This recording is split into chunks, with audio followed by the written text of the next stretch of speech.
It's that time of year again.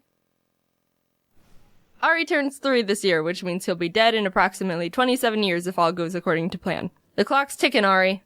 When are you gonna get a job? But for now, we can just focus on giving him a good birthday. Since he's still just a wee lad, he hasn't accomplished much yet. And the world is full of amazing treasures to be experienced, like making friends, or, I don't know, going to a park. Oh, wow. Oh, yeah, Ari, look at you go. Wow, look at you! There you go. Now wasn't that fun? Getting back to the making friends part, believe it or not, Ari's actually made another bird friend. He's not as socially inept as I thought, since he hates everything but bells and spaghetti. My buddies Jordan and Kelsey also have a bird named Baby Jim, so when the two of them met, they became instant best friends. They snuggle and get each other's pin feathers and poop on my computer together. They're practically inseparable, and it's frickin' adorable. Except for the double poop. That part is not as good. Since it's Ari's special day, I thought we could make a nice dinner for them to celebrate together. I invited Jordan, Kelsey, and Joel too, but Joel, you're uninvited because I forgot Ari doesn't like you. Careful. Ah! We got a bunch of party stuff, so Jordan, you're working on the spaghetti, so maybe Kelsey and I we can decorate the table. Alright. You got confetti. I want to sprinkle some on the table. Well, I want to open it gently. I don't want it to just... Kelsey! No, you said... I think I got confetti in my eyes, guys.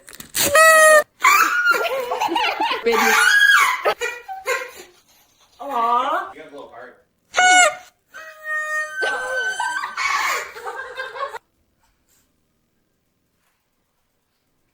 Jordan, what's your spaghetti secret? Garlic bread. I got a lot of candles. They only came in packs of 24. Oh, it's the fanciest thing Ari's ever gonna be a part of. Oh, it's so cute! Ari. Get on the table. Oh no! You got confetti in your spaghetti. Wanna see it?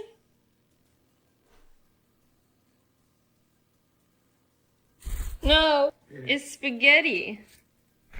Oh sh! Oh no! You want spaghetti?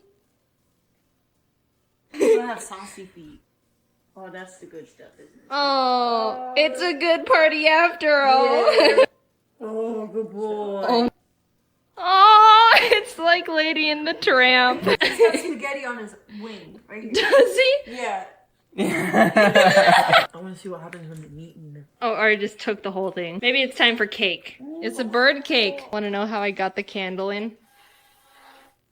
Oh, nope. Can we pretend to eat it? Will he eat it? Do you want to try and eat it? It's like a UFO.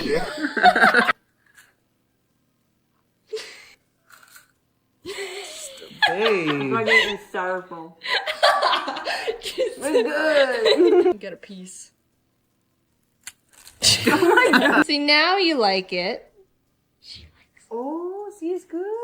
Look at Ari, he's got his piece too. We could just pretend that they're eating right next to each other. There you go. What if we take the plate away? Maybe he doesn't like gay. Oh, there we go. Go get it. Get it, baby Jim. Get it, baby Jim. Why is there a staple? Ari, why do you have a staple? Want the toy? Why are you on the floor? Come here. Where are you going? He's gone. Run it. Bye, Ari.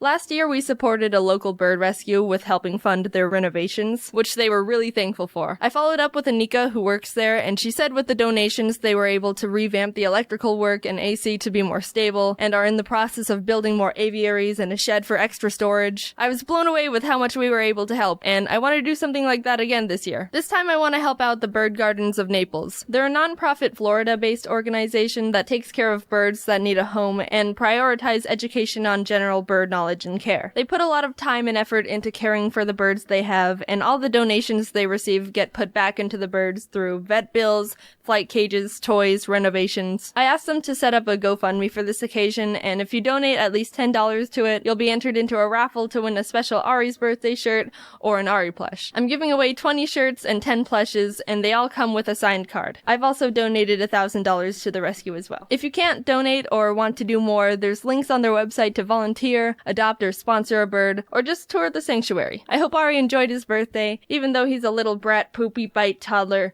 He's my buddy, and I love him very much. Hopefully we can celebrate by doing good things for the birds and eating spaghetti. You already know I like art, but there's other things to me, you know? Aside from art, I like other things too. Like art. In instrument form. When I was 5 years old, my mom put me in piano lessons. And even though I didn't understand what piano really was at the time, it just became a part of me as I grew up, and I still enjoy it to this day. If you didn't know I play piano, then you must be very new here. Do your research. I literally posted a piano video 6 videos ago? Nah, just pulling your leg. It's fine if you didn't know. I'm glad you're here. Welcome. But I mean, it was only 6 videos ago. So, I took lessons at this little place down the road. It was quaint and homey, just a really great atmosphere. The owner was this sweet old lady, and she had so much passion for running the place and teaching kids piano. It was great. Until around 8 years later when the place was bought out by another owner. I don't know the exact details, but I'm assuming it was because the place was going downhill a bit and the owner couldn't keep it. So now the little piano place is being run by new people. And they sucked. They literally had no care or respect for the place and only wanted to make money. All the passion was gone, and you could feel the life drain out of the poor place every day. They branched out to other lessons, which doesn't seem bad, but there would be electric guitars playing at the same time as violins, and during my private lessons, there would be some kid blasting it on the drums a couple rooms down. Nothing worked. There was no synergy. But no, it got worse. The new owners renovated the place to add dance lessons. So not only are there frickin' drum solos playing at the same time as one-on-one piano lessons, but now there's an extra layer of background noise of bad hip-hop music. I remember trying to play a Mozart piece I was assigned, and halfway in we were interrupted by a lot of people were complaining, but the owners didn't listen. Or care. More variety means more profit, so off with you, peasants. We decided to leave when they added karate classes, so that's how I stopped lessons. To be honest, I already knew the basics of piano, and they were kinda just throwing songs at me to learn, and when I got it down, I'd just move on to the next and totally forget about the previous one. You know, like when you study for a test just to pass, and then walk out of class the same day like, nice, now I can forget everything. So I was kind of getting bored of the whole routine anyway. For 2 years, I stopped playing piano. I thought I could only play what teachers told me to and wasn't interested in the majority of what they were giving me. I was tired of the typical classic songs and stuff. Not trying to say classical or any of that style of music is bad. I was just sick of learning them and was overall disinterested. Keep in mind, I was doing it for 8 years. In the summer of my junior year of high school, I remember hearing a Pokémon song and thought, you know, this would be really pretty on the piano. I wonder if people have made it into sheet music. And thus, I was introduced to a whole new world of piano music. Jaiden, you aren't a real pianist unless you only play Beethoven and Chopin and Mozart. Anything else is a disgrace to the piano. What are you doing? Do you mind if I use this scalpel to just try and make a big incision in your head? What? Why? You seem a bit close-minded. I started downloading a bunch of video game sheet music I was attached to, and I was re-inspired to pick up piano again. Yay, happy ending! Don't give up on your dreams, kids! Sparkles, fireworks. But what you don't know, unless you know me personally, or have been stalking me for the past 14 years of my life, is that I've actually had my fair share of playing a lot of other instruments too. I was a bit of an instrument dolphin, diving into one instrument, dropping it, and diving into a new one. Repeat cycle. The United States education system is dumb. I think we all already knew that. Also, shout out to Arizona for being one of the best states in the US for education. So I don't know about you, but my elementary school forced 3rd graders to take a Suzuki class where you learn how to play the violin. No one liked it except the 3 or 4 kids whose parents already forced them to learn violin before that. The only thing I looked forward to in that class was trying to get the special violin case with the black interior instead of the normal blue. I realize now that was just the school having absolutely no money and buying whatever they could find to have enough violins for the amount of students. But it was special to me, alright? Nothing else to say about my violin experience. I literally don't remember anything else but just wanting to be the first to the only black violin case. Don't turn that into a racial thing. Looking at you, Wall Street Journal. In 4th grade, they let us choose if we wanted to stick with the violin or switch to a viola, cello, or bass. I chose the cello. Nothing else to that story either. I just played the cello for a year and then dropped it. There was this one girl in class who was literally the smallest out of everyone. Insert easy typical short joke. She chose the bass. The thing was frickin' 2 times the size of her, height and weight-wise. It was almost torture watching the poor girl haul this obnoxiously large instrument to class every week. So that's how the Egyptians built the pyramids. The school also forced us to learn the recorder. That was a nightmare. All I remember about those days were... guitar! Dudes, calm down with the instruments. What are you trying to do? Turn us into a parade? Again, the school was shoving more instruments down our throats when they barely had the budget to pay for complimentary pencils in their own classrooms. Hey, I don't think you need to be throwing away your money to random crap. You know, I think there's some other people there who could benefit from a bit extra in their salaries. So the school bought guitars, but not enough guitars. They couldn't afford enough for all the students in a class, so we had to share them in groups of 3. 3! Not even 2!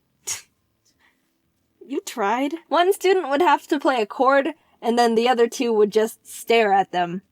No one learned anything. Imagine trying to learn how to write the alphabet. But hey, no. You can't write the letters. You have to watch someone write the letters. Kinesthetic learning style? What's that? School...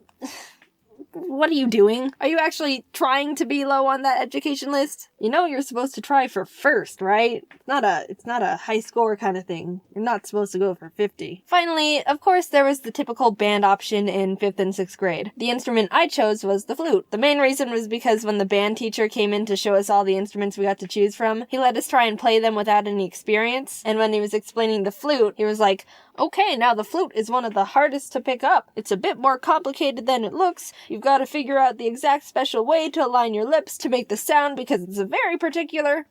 Holy Mother, I am the chosen one. This is a sign from the heavens. Great God, Apollo has destined me to play this flute. Get wrecked, mates! I actually really liked playing the flute. Since I already knew how to read sheet music from my piano lessons, I was already a step above most of the students, and I had fun. But I had to drop it after 6th grade because taking band in junior high didn't fit into my schedule. Instead, I chose to take an art elective.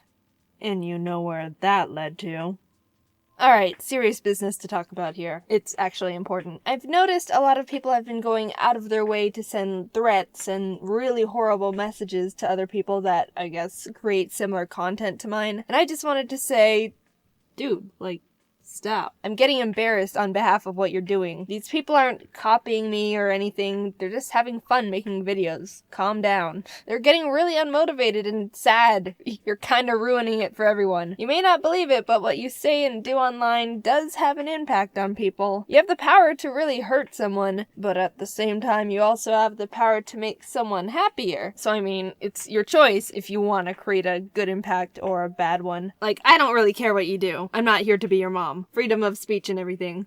But, I don't know. Stop comparing everyone to each other. Just let them do their thing. They're not pretending to be me or anything. There's a difference between taking inspiration and straight up copying. Think about it. If everyone was copying each other, then there would only be like a few channels on YouTube. Only one animation channel, only one gaming channel, only one vlog channel, etc. Everyone else is a copy in your eyes, right? What makes channels different are the personalities behind them. Content can be similar, but everyone's so unique identity and charisma-wise that every channel is kind of in their own category. Just everyone chill, okay? Cool. Have a good rest of your day. Do you want to join soccer? Not really. My mom had me in physical activities before I was even able to comprehend the idea of free will. But that's not anything I'm complaining about. I really enjoyed most of them, and it got me being active really early in life. If Mom didn't do that, I definitely would have just sat on the floor of my room and played with a light bright for 15 years. When I was 4, my mom was like, "Alright, up and at 'em, future diva! Time to get those feet a-tapping!" Since I was so young, I really don't remember anything about dance classes. I know we had a tumbling part where we would spin around or do somersaults. And I think there was a giant foam cheese wheel I would run full speed into. I don't know what that was all about. I also have this distinct memory that when I was on my way to class, I was chewing gum in the back seat, and for some stupid reason, I took it out of my mouth and started playing with it, except it started sticking to my fingers the more I tried to get it off, and by the time Mom opened the door to let me out, One dance recital, I was doing this routine with other girls in front of the parents. I was in the center like the little queen I was. And apparently, in the middle of the performance, the girl on the left froze up and stopped dancing. "Megan, I swear to God, if you ruin my big moment, I'll put gum in your hair." I guess it wasn't that big of a deal, but there was a part where we had to start shuffling to the side, and she still wouldn't move. So what did I do to continue the show? I grabbed her tiny 4-year-old hand. We looked at each other. I nodded, and her eyes lit up with determination. We danced in sync for the rest of the show, hitting every step perfectly, and got a standing ovation from all the parents as we were showered by flowers. Just kidding, I started pushing her as I was dancing because she was in my way.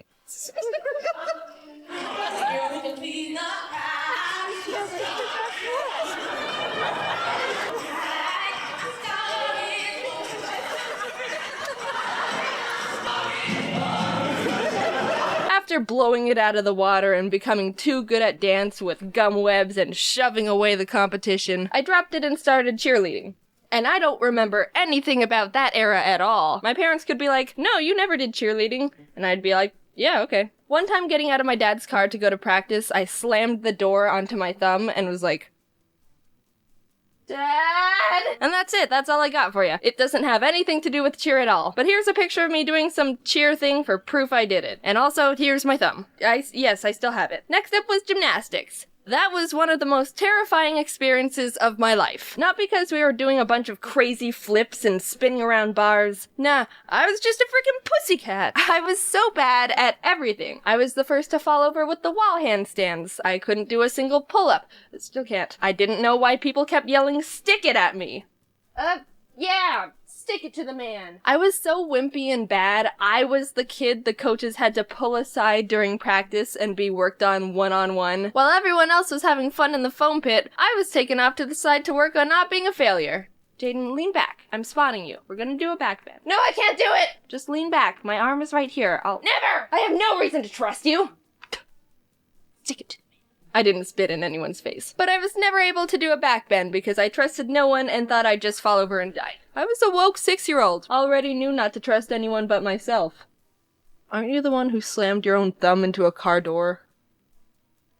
And then one time, I was at a friend's house jumping on her trampoline, and I landed on my knees weird and somehow spun it into an excuse to stop gymnastics. Yay, quitting! Not a prodigy-born gymnast? Well, alright then, how about soccer? I played soccer for a long time, just like everyone else has, and actually really enjoyed it for a while. My first team was called the Pink Panthers, because our uniforms were hot pink. I was the nerd of the team that kept a stuffed animal Pink Panther in my soccer bag for good luck. It didn't work, we sucked butt. But it was still a lot of fun. Coincidentally, one time we played against another team that was also pink. They were called the Pink Panthers. Alright, Pink Panthers, we've got a big game this weekend against the Pink Panthers.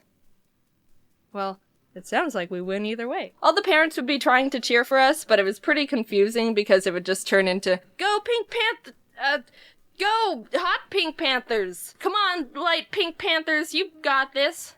Don't pass it to the other team, that's your own goal!" Whatever. I ended up not liking soccer after a while because everyone was getting more and more intense about it. Freaking destroy them, Amelia! Kick their shins! Yellow cards are just warnings! How about we just have fun, guys? I couldn't keep up with the burning hunger for victory everyone else started developing, and I started getting really scared. Whenever there was a one-on-one charge to the ball, I would run at full speed to look like I was dedicated and wanted to win. But at the last second, I'd just run past him because I didn't want to get plowed or kicked in the face. and then I kept running and ran all the way home. Call me selfish, but I wasn't taking a soccer ball to the face for this madness. I wasn't that devoted to the team. Like, I don't mind losing. During soccer, I also tried karate for a couple years, and enjoyed that too. Until it started getting more extreme and everyone was gaining an undying thirst for intensity again. Hey, this is kind of fun. There isn't much to say here. I enjoyed it for a long time. My brother and I were in the classes together. That was some fun sibling bonding time. Yeah! We participated in little tournaments where we would perform our forms and spar each other. Sometimes we would have to perform forms to music, and it was like a little dance recital, except without any 4-year-olds that needed to be shoved off the stage. And I'm not gonna show any footage of those tournaments because it's very embarrassing, and I don't need that on the internet. They were taking them down. It's an ancient Chinese art. Everybody is their cause. Motivating to escape. Finally, in 6th grade, I dropped everything and started up tennis, which was the first sport I actually got the hang of and loved. I even joined the high school team, which was cool. One time when we were practicing after school, the guys' track team was doing warm-ups by the courts, so they were all lined up behind the fence in the sitting area. It was pretty chill. We were doing our own thing and stuff, but every once in a while, one of them would make a stupid comment like, "Yeah, you go, girls. Come on, hit it harder." No one took note of them because they were just pesky boys and we were too busy kicking butt. But at one point, I smacked the ball hard enough that it bounced and stuck right into the fence where one of their faces were. I don't like showing off in front of guys or people or anything. That's not at all my thing. I can be attracted to all genders, which is normal and not a big deal, and would still rather just stand in a dark corner and not draw attention to myself and be invisible. But the shock on his face and the fact he stumbled back a bit out of surprise, freaking hell yeah. That made me feel like All Might for a sec there, with his sassy attitude and taking no bull from anyone. Haha! I am here! Little side story. Tennis practice in the Arizona summers were frickin' brutal. It would be 116 degrees outside and we would be playing for 3 hours. There were points where people would be in the middle of a match, go off to the side to throw up, and then get right back into playing. 15 love? And that's it. That's all the sports I've been involved in during my lifetime so far. I'm glad I have all those experiences because I feel like they gave me a lot of spice and variety to my life during those times. It's really important for your health to keep active, and I had a lot of fun just being a kid running around and doing sports and feeling great. And now I do nothing but sit behind a computer and draw for 11 hours straight. The end. Oh hey, funny seeing you here. It's been a while. Sorry about that, but also, I'm not too sorry because I was away on family vacation and I had a good wholesome time because I love my family and want to spend time with them. Anyway, it's been forever since I've done any sort of sports whatsoever because I stopped pretty much as soon as I left high school. There would be a few times where my friend Kate and I would try to go out and play tennis again and be like, yeah, it'll be fun to hit the ball around, just like old times. And then we'd suck because we haven't even looked at a tennis racket in like 2 years. One time in 10th grade, there were these two guys in my chemistry class talking about sports, like the stereotypes they were, and one of them was like, is tennis a sport? And I'm thinking to myself, no, that wasn't a real question. He's goofing. And the other was like, I don't think so. And in my head, I immediately stabbed myself in the brain. Tennis is a sport. It's not an opinion. And I've got hard proof. Hey Siri, is tennis a sport? Which league? ADP or WTA? ADP? The US Open took place between August. She didn't even question it. She just went, what league? Boom, not even open for discussion. Siri, shut that down real quick. Thanks for watching the video. Talk to you later. Tennis is a sport. If you disagree, you can fight Siri. Bye. A month has already passed of 2018, and you know what that means. People have already started giving up on their New Year's resolutions. Google claims that only 8% of people actually keep their resolutions, which is like the ultimate, I'm not mad, just disappointed. Well, I'm happy to tell you that I haven't dropped any of my resolutions. I don't write any. My family never really did resolutions. Once my dad was like, let's all write resolutions this year. And we still didn't, and then I didn't accomplish anything. For me, when I want to change something, I start trying to integrate it into my life right away, rather than waiting until next week, or next year, or next lifetime for that fresh start. Every day is a Jaiden New Year. Woo! Woo! As someone who doesn't write them and probably isn't qualified to critique the art of New Year's resolutions, I'm gonna toss my opinion that no one asked for into the ring. I think the main contributors to those 92% failing goals are they're too unrealistic and they're too vague. Let's stop beating around the bush and talk about the most common resolution people make. Losing weight, eating healthier, you know, that rabbit hole. Lose 20 pounds by drinking this tea from a weird plant you've never heard of. Lose 10 pounds in 30 minutes or your pizza's free. Lose your money. It's all basically just alright!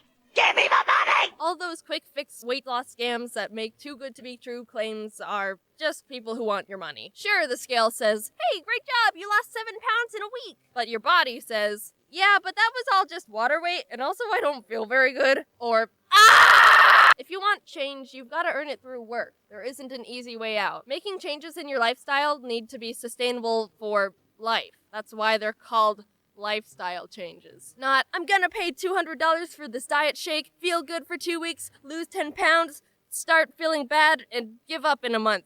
Changes. I'm gonna start working out more. I'm gonna start going to the gym. Let's be honest with ourselves here. That's a weak excuse for a resolution. I'll go on a run every other morning. I'll lift weights 3 to 5 days a week. Those are much easier to follow than I'll exercise more. Psh, get out of here with that vague crap. You don't even know what you mean by that. And don't be flaky and say, oh, I missed a week. Oh, I'm hopeless. You're not going to be perfect for a whole year. Take a breath, chill, and keep going. I'm saying that to myself just as much as I am to you. I've been trying to be more self-aware about when my brain just wants to turn one little mess up into an excuse to stop something entirely. I'm getting better at slowly ending that habit. I grew up doing a lot of sports. Soccer, martial arts, tennis, competitive Pokémon. I know my way around the gym. But I dropped it all my last year of high school to focus on YouTube and art. I didn't care about what I ate, and combined with not moving around much, I started feeling pretty crummy. So I ended up turning to what most people do when they reach a similar problem. Alright, here we go.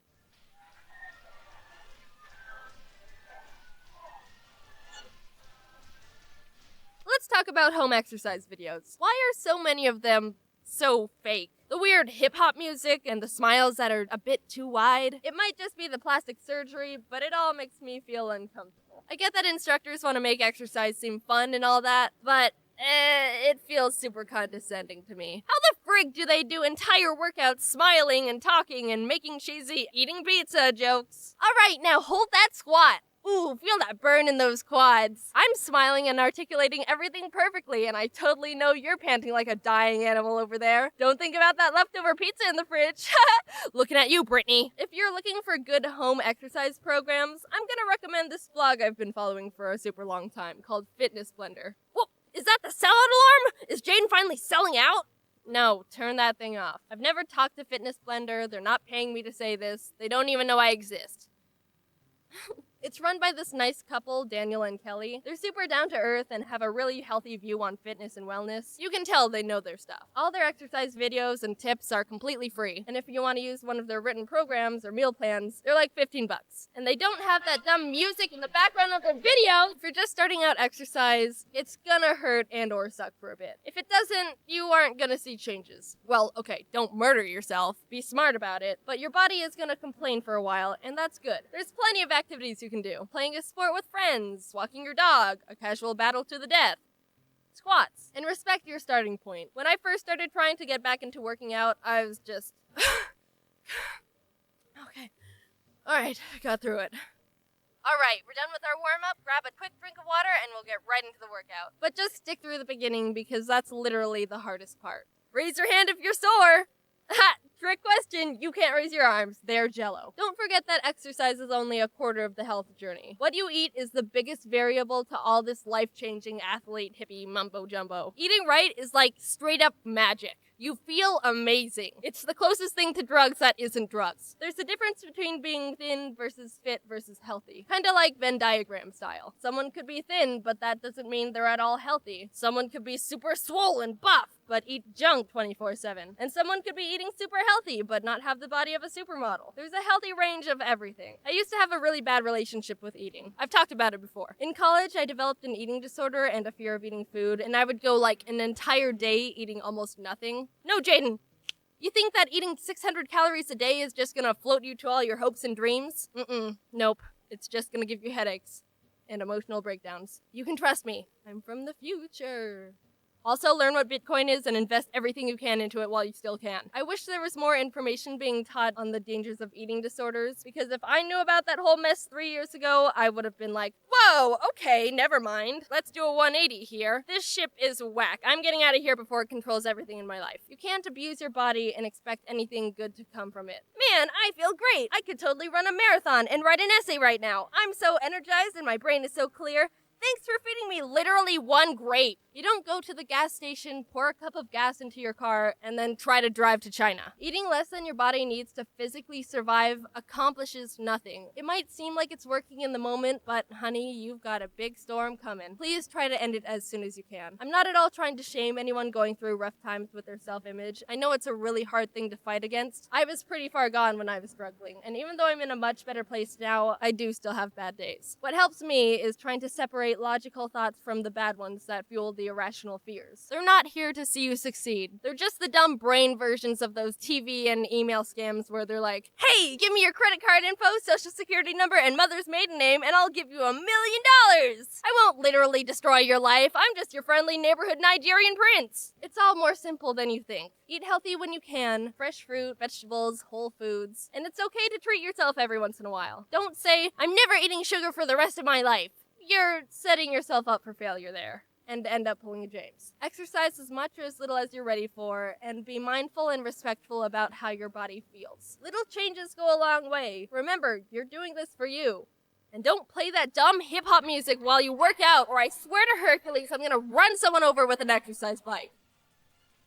Hey, it's been a while. Sorry. Anyway, I don't know if you've seen yet, but the Fine Bros made a reaction video on me. I've already seen it and had a reaction, but I don't think I'll be making a I react to people react to me thing. I know a lot of people wanted me to do that. I enjoyed the video. They said some nice things. I hope you see it. And thanks to the Fine Bros for thinking I'm someone worth reacting to. This video took a bit longer to get done. This year's actually going to be pretty busy, and we've got some special things in the works for you in the future. I'm really trying to up the quality of videos and not die in the process. I used to be super strict on uploading every 2 weeks, but it's really not sustainable for my mental health or my health in general, so the videos will just be done when they're done. If I could post more, I definitely would, but I care more about the quality of videos than a certain schedule. So yeah. Also, I hope you liked the video. Stick to your resolutions, keep working towards the person you want to become, and take care of yourself. I'm working on all of that stuff too. Okay, bye. Do you ever think to yourself, man, why is it so hard for me to just do the things I need to do, and focus, and remember things, and manage my time, and be organized, and remember things, and not get sidetracked? Ha! Yeah, me neither. When I was a kid, I was pretty much the picture-perfect depiction of a good student. I was well-organized, always turned in my work on time, got good grades. I even did my homework on Fridays instead of procrastinating until Sunday night. Sure, I didn't like studying and found it hard to focus during it, but who didn't? Saying all those qualities put together, that doesn't sound like the brain of someone with any kind of attention deficit hyperactivity disorder, does it? I was well-behaved, didn't feel like I struggled much in school, and didn't cause any trouble.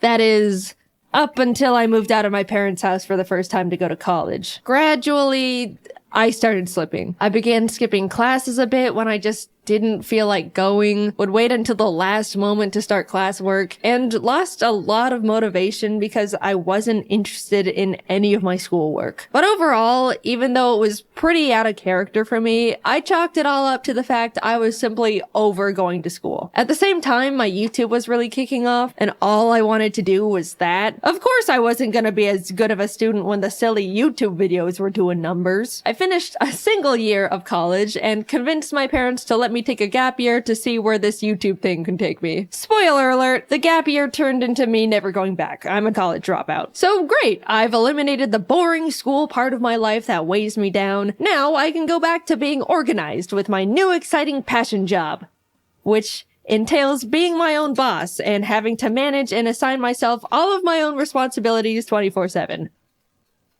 Quiet. The voice is not getting quieter. It's almost like everything was going backwards. I was having a much harder time staying organized and focused. If I didn't want to do a certain type of work, I would have to shackle myself down in basically an isolation chamber to be able to get it done. If I found a new interest, it was all I could think about. And why is it so easy to suddenly be on your roof watching a YouTube video on how to know when you need new shingles? I really didn't get it. Child me had it held together more than current me. What went wrong? I could look back and recognize how everything used to be so perfect and easy. Look at tiny Jaiden and all her ducks in that row. I used to color code every single binder I owned, and now I don't even know where I placed the $20 I literally just had in my hand 3 minutes ago. I haven't even left the room. Genuinely, where could it can go? Despite feeling like I was downward spiraling for multiple years, I never suspected it could be something related to a genetic neurodevelopmental disorder. I just thought I wasn't trying hard enough and being lazy, or applying myself like I used to. Oh, the woes of turning into an adult, I suppose. Maybe the best years of your life truly are in high school.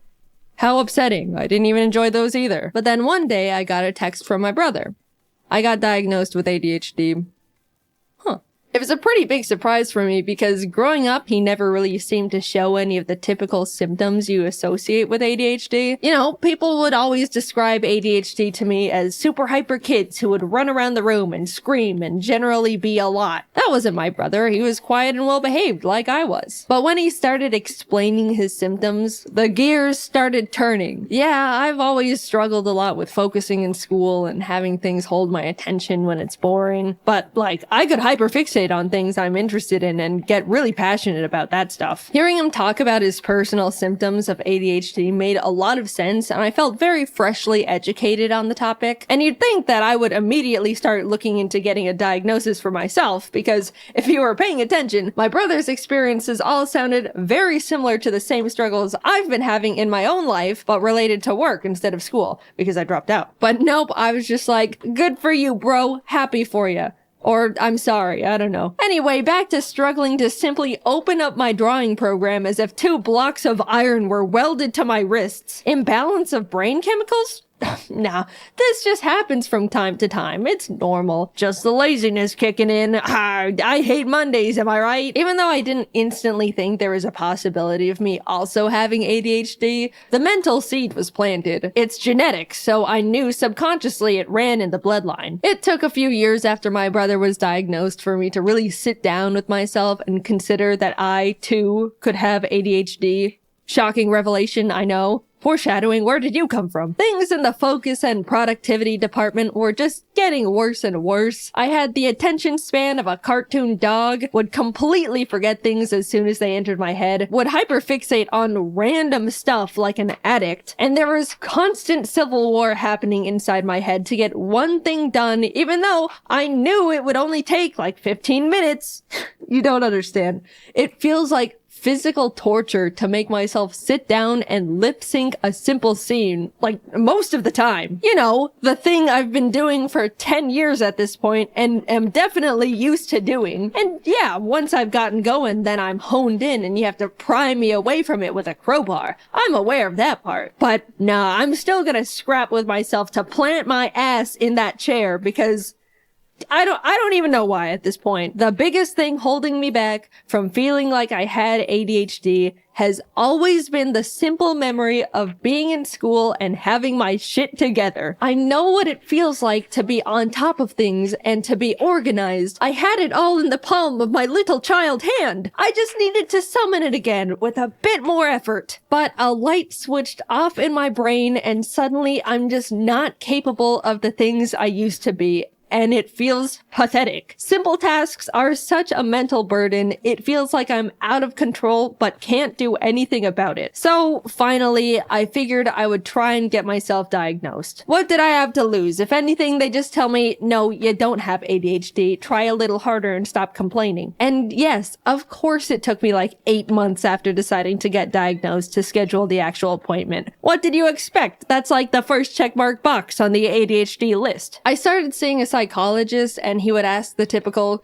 do you have a hard time focusing? And I'd go, yeah, Like this one time yesterday, and then he writes something down as I continue rambling on this hyper-specific example way too long for a neurotypical person. I met with him for a few weeks, and then it came down to diagnosis day. The nerves, man. I was so ready for him to say I'm a normal person who needs to suck it up. But instead, he was like, okay, so yeah, you definitely exhibit symptoms of someone with the inattentive type of ADHD.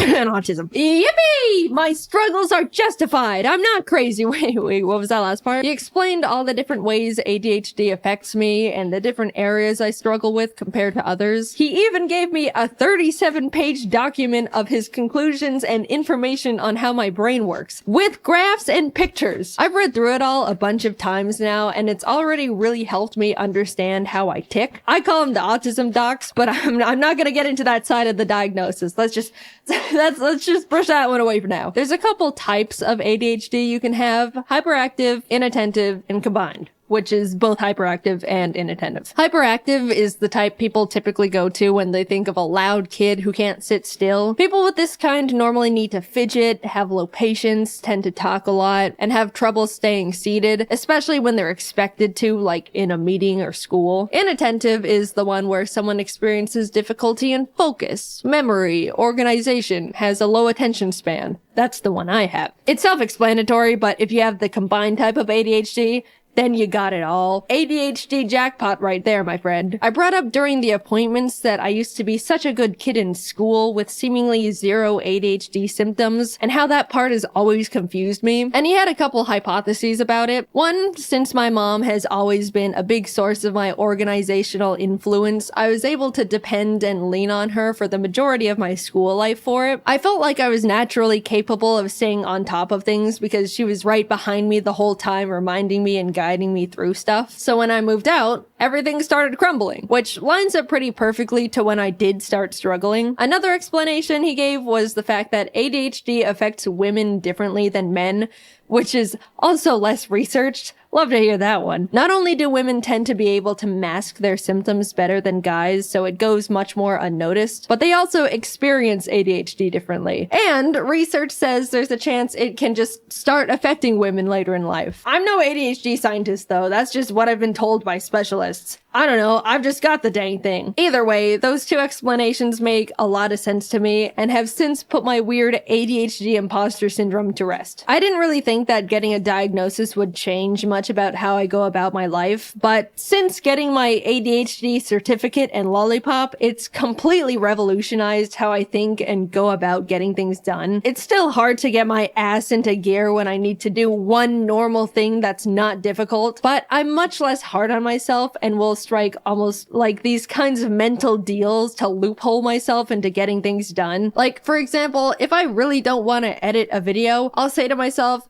okay, I know it's gonna be super hard for me to immediately start that task, so I'll get myself into the mindset of getting things done by doing a simple other task I don't find difficult, like cleaning my room. That way, I'll feel productive and can transition that into tackling the original task much easier. It doesn't always work, but it's the mindset change and overall understanding that sometimes I'm gonna have to go about things in different ways that's helped me a lot. Also, after being diagnosed with ADHD, I didn't have much desire to get medicated. I figured just knowing I have it would be enough to get things into gear, and I didn't really need medication that badly. But the content creator in me also thought, well, if I'm gonna write a script about having ADHD, it would be nice to be able to talk about what it's like to be medicated, even just for a day. So I got prescribed good old classic instant release Adderall. Instant release means I don't have to take it every day. I can just take it when I need to get stuff done. It affects me immediately and then wears off after a few hours. There's also extended release, which is the kind you take every day and gives you a constant steady stream of medication. It wasn't until I had the Adderall in my hands when I realized the idea of taking it for the first time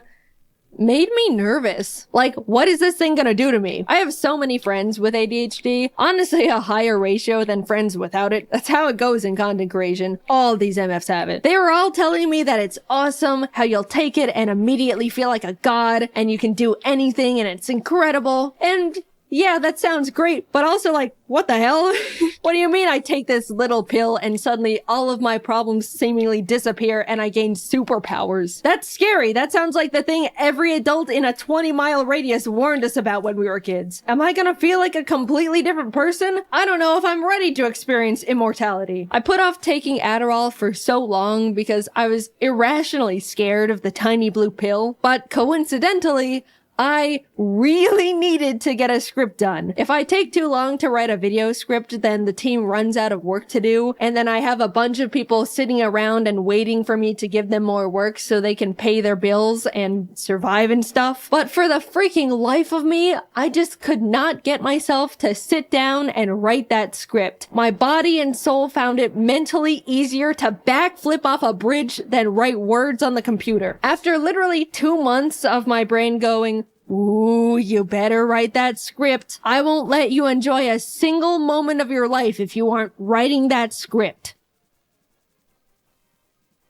I don't wanna. Get up, go to the bridge. After that constant loop, I finally swallowed my fears and took my first Adderall. I had talked to James a lot about what Adderall is like since he's been on it for a few years now. And after I took one, I was messaging him like, I did it. I ate an Adderall. How long does it normally take to start? How do I know? What do I do? And he was helping me a lot and giving me tips. Then, like 20 minutes later, I felt it. All the non-stop thoughts going on in my brain went silent. I could think clearly and in like a line. My mind wasn't racing a mile a minute. I was able to sit behind my laptop and write. It was incredible. I was messaging all my friends about it the entire time. I can write my script and not get distracted. I don't have to take a mental break every 10 minutes. I can remember things. Kelsey sent me a message and I thought, I'll check that in a bit. And I remembered to check in a bit.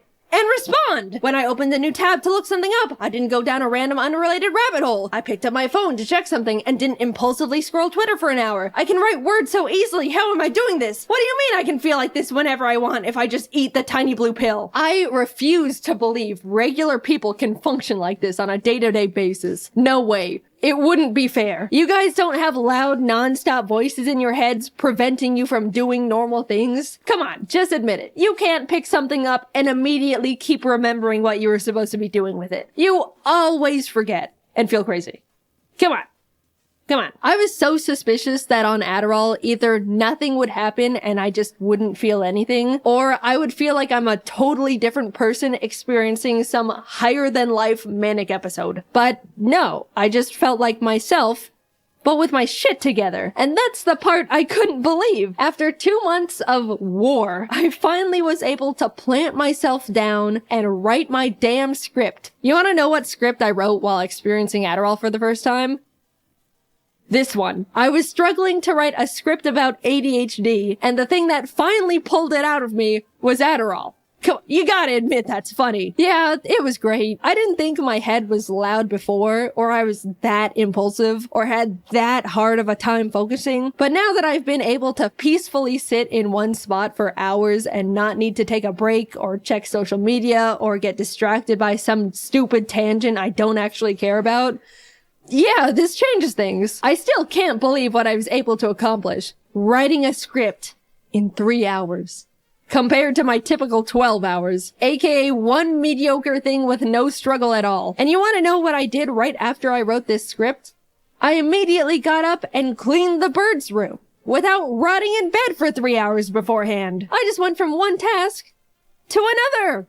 Without thinking about it. All you neurotypical people must be thinking I'm literally pathetic and useless. But I know my ADHD brethren are out of their chairs right now hearing that. I'm not standing before you all to give you scientific data and information on ADHD, or diagnose you, or even promote prescribed drugs. I'm just here to talk about a big and recent experience in my life, how much of an impact and effect it's had on me, and how awesome feeling normal is. Seriously, being able to take a deep breath in mental silence is incredible. Cherish that feeling if you don't have a neurodevelopmental disorder. It took me 26 years to realize my woes were not actually woes. but symptoms of brain chemical deficiency. I'm writing this video, all things considered, pretty recently after being diagnosed, and I'm still trying to learn how to rebuild my life in a way that lets me optimize my productivity and get things done at a normal level. But so far, I've come so much further than I thought I could simply by knowing what's going on up there in the old noodle. And Adderall. If you're on the fence about being diagnosed with something, I get it. It's scary. It's scary to think you might have it, and it's also scary to think you might not have it. It's an odd place to be. But for me, having a concrete answer from a professional is what got me to finally stop feeling stuck in place and actually start moving forward again. It's been great. I'm excited to keep learning more things about how my mind works and find new ways to improve my day-to-day life. Cheers to getting normal shit done. In case you missed it, I have new merch! For a limited time, you can get yourself a new and improved Ari plush and a completely new soft Ari jacket. I love both of these products, and up until June 23rd, they could be all yours! If you miss it, you'll never know how fluffy and pillowy the jacket is. Oh, it's like a cloud. Or how cuddly and friend-shaped the plush is. Plus, it's a great way to support both me and the team while we continue to make animations for you. Check them out at JaidenAnimations.com. Thanks for watching the video, and good luck simply existing to all my ADHD brethren out there. I'm right there with you. I believe one day you'll respond to that message in your inbox. Hang in there. So, Five Nights at Freddy's 4 is a thing. Dun, dun. I hear some people want us to play it, Phil. Do you think so? I wonder why. I've actually put super glue on your seat, so you're not going to fall out of your chair today. Thank you very much. Are you ready? So ready. Let's go. Okay, so what have we got here? Wast. No, that's the controls. Oh. It's not a guy called Wast. I thought Jesus Christ, I thought he was Phil. called Wast. Oh my god. That's a good baby name, though. If anyone's pregnant. Waz. Just He's was. looking at us. That's creepy. Time to leave. See you later, mate. No. Can't leave. Get on the bed. Bound chica wow wow. Wait, so we're actually in a house? Oh, I hate houses! I felt so much safer in a What was that? What was that? What was that? Hello? Oh god, I don't want to do it. I don't know what's Flashlight, going to be let's the go, colour. Hello? Oh, Freddy. That's so cute. I want one of Where's those. the Five Nights at Freddy's merch store? Yeah. Oh no, not windows. That means the Windows? faces can pop up and stuff. I hate windows, okay, people? There's a thing you can jump out of, though, if you're scared. Not in the middle of the country. Where do you run to? The death barn? We have to make sure to not use the flashlight if we hear breathing, right? Okay, fine. No, shut up! I think we're safe. I think everything's okay tonight. They're not just going to prank us for the first night, are they? Go back. What do I do? How do we protect ourselves? You can't close the bed. Hide in the closet. Wait, shh. We're okay. Can we look at the bed again? I mean, that was... I am not looking at the bed again. They're Wait, right shh. behind you. I don't want to look again. Look again. Oh, for God's sake. Ah! Why are there three? Why are there three? What are we doing wrong? I don't know. Ah! Throw the robot at them. You could throw lamp. How do we protect I ourselves? don't know. Oh, is our lamp dying? No. No. Bags of note. Hello, are you there? You little shit. I'm looking at you. Are you good? Got my eye on you. Ah! You fuck off, right? Hello? That doesn't help. It Don't does. speak. I heard something. No, you I didn't. know I heard footsteps. Check. Oh, See, I told no, you. no, we need to close the door. Yeah, We need to close the door. Close the door. Shut. So, what do we do about the frickin' death bears behind us and the people on the other side of the corridor? I think we just hope and pray that they don't eat us from behind. I can hear something behind the door. So maybe we should just keep holding. I am not letting go till 5, and then we're checking the bed, right? Okay, at 5 we'll let go. I'm taking Are we the safe? shift. Are we safe? Are we safe? Let go. I'm gonna fuck you up. I'm gonna find where you live and I'm gonna punch you in the face. Hello everyone! Thank you all so much for watching the animation. I hope you enjoyed it. Make sure you go over and watch the original video where the audio is from and check out Dan and Phil. Also, I'd like to say a very big thank you so much to all the people supporting me on Patreon. I would have never thought so many of you were willing to help me out. You are all the best things ever. Sorry if my voice sounds a bit weird. I literally just woke up and I was like, I need to record audio. Don't forget to follow some of my social medias to stay updated on my life and stalk me. And again, thank you for watching. I'll see you all later. Bye!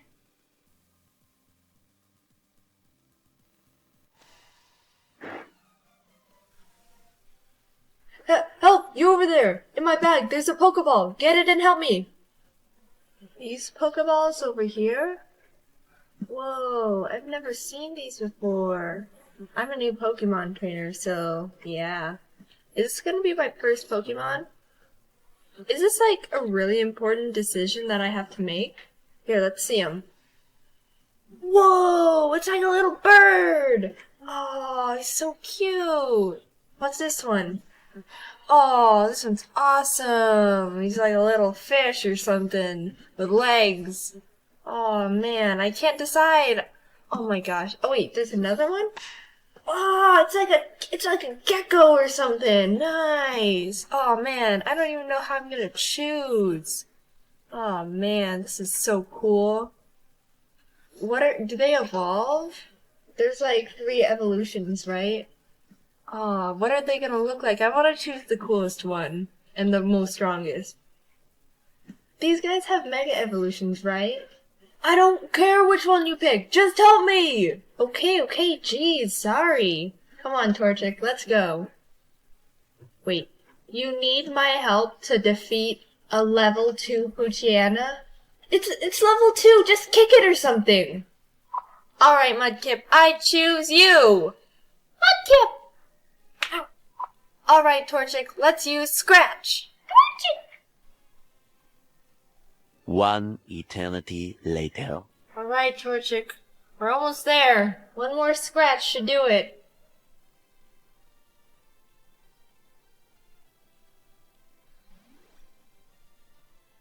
Oh, come on! Draco, use Absorb! Draco! You barely did any damage. What did that even absorb? Self-confidence? Poochyena, use Growl! Zigzagoon, use Growl! Wingull can learn Growl? Go ahead, Wingull, use Growl!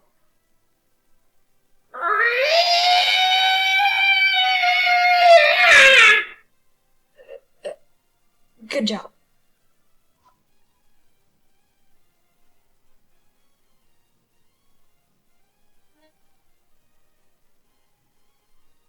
Onward to victory!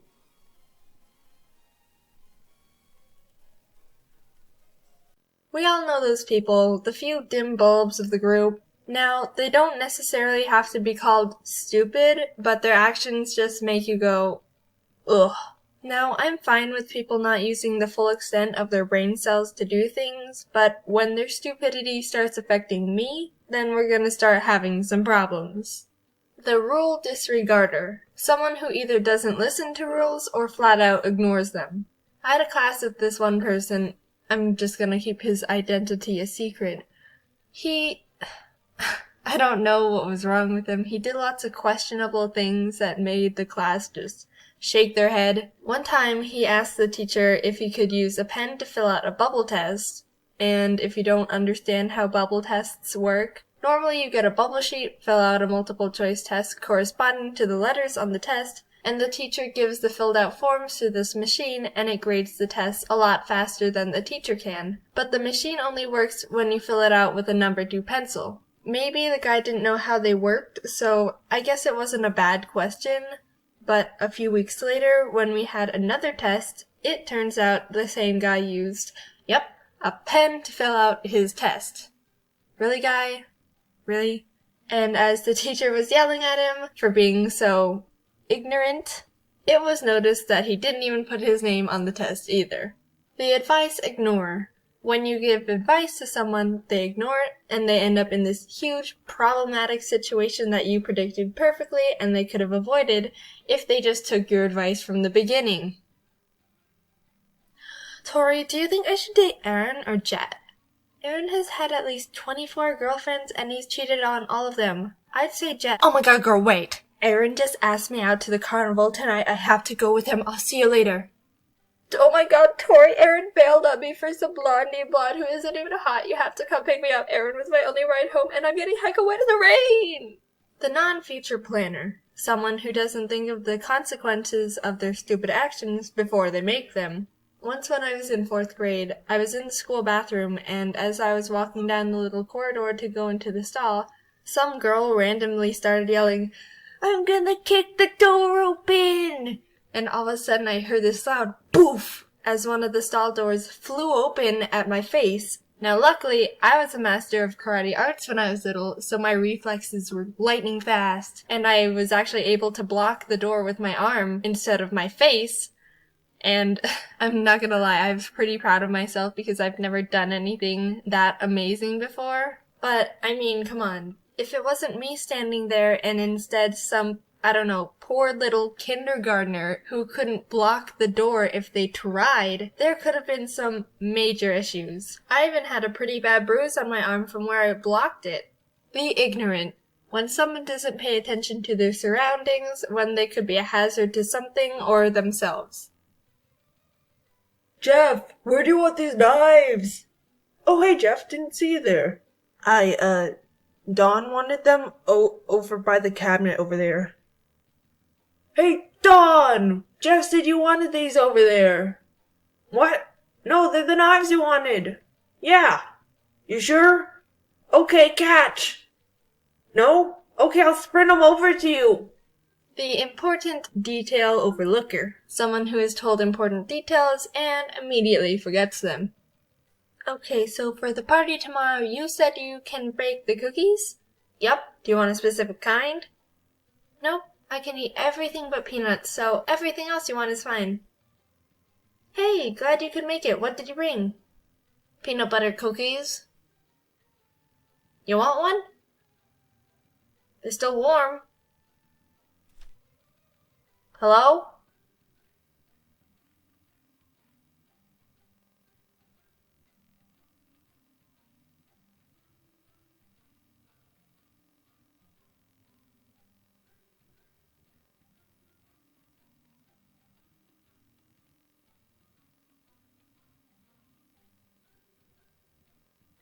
Jaiden, you already talked about dumb things you're nervous about. Why are Oh, you think I'm done? I'm just getting started. Yeah, no, I'm not done. There's more, sadly. If you're semi-new here or just haven't watched the first video I made about things I'm freaked out about, you don't need to watch them in order. Don't worry about it. It's not like you have to study up to watch these things. I'm not gonna pop out halfway through like, pop quiz in the first Irrational Fears video, which video game from my childhood did I finally beat after like 15 years? Answer incorrectly and you have to restart your computer. That's the punishment for not being up to date on every single one of my videos. But it would be cool if you went and watched it afterwards or something. Whatever you want, it doesn't really matter. It's fine, I don't really care. This is how you play hard to get, right? Let's just jump right into it. Things that freak me out / generally make me a bit nervous, part 2. Interacting with people. I feel like a lot of you can probably relate. I actually got curious to know the ratio of introverted to extroverted people, and apparently around 50 to 74% of the population is extroverted. Now that's a big estimation gap, but I thought that was kinda interesting because the majority of the comment sections on my videos are full of introverts. Looking at the bigger picture here, it kinda makes sense though, because all the extroverts are probably just out being with people in the real world. Like extroverts. Well, anyway, as a fellow introvert, I avoid interacting with people as much as I possibly can. If there's an option for me to just not talk to people, I'm down. I'm talking about strangers and people I don't really know, by the way. Don't get this picture in your head that I just want to live on the floor of my room by myself in the dark with no friends. You probably weren't thinking that. But just making sure. I think it's common to not want to interact with every single person you possibly can when you go out somewhere, but I think I go an extra step in some situations. Like if you're at the grocery store and you can't find something, an average person would walk up to one of the workers there and ask, "Hey, do you know where I can find the cornmeal?" And the worker would say, "Oh, it's in aisle 3 with the baking ingredients." And the person would be like, "Thanks, not only did I get an immediate answer to my question, but I also know the general direction I need to head to because you physically pointed to where I can find the thing I'm trying to locate." While over in my corner, I can't just walk up to an employee and ask them about something they're paid to know the answer to. Psh, I'm not some social interaction wizard. No, I have to walk to some obscure area no one else is in, pull out my phone, and Google where to find cornmeal in a grocery store. I choose to take an extra 5 whole minutes of my time to do an internet search, then initiate a normal human-to-human interaction. And Google can't point out which direction I have to go. I've got to walk down the whole store scanning the little signs at the top as an extra bonus to find the cornmeal for a video to make bird treats that I'm never gonna use again, and Ari doesn't even end up eating. One time I was in Target and I called my mom to ask her where the deodorant would be because I couldn't find it, and she said,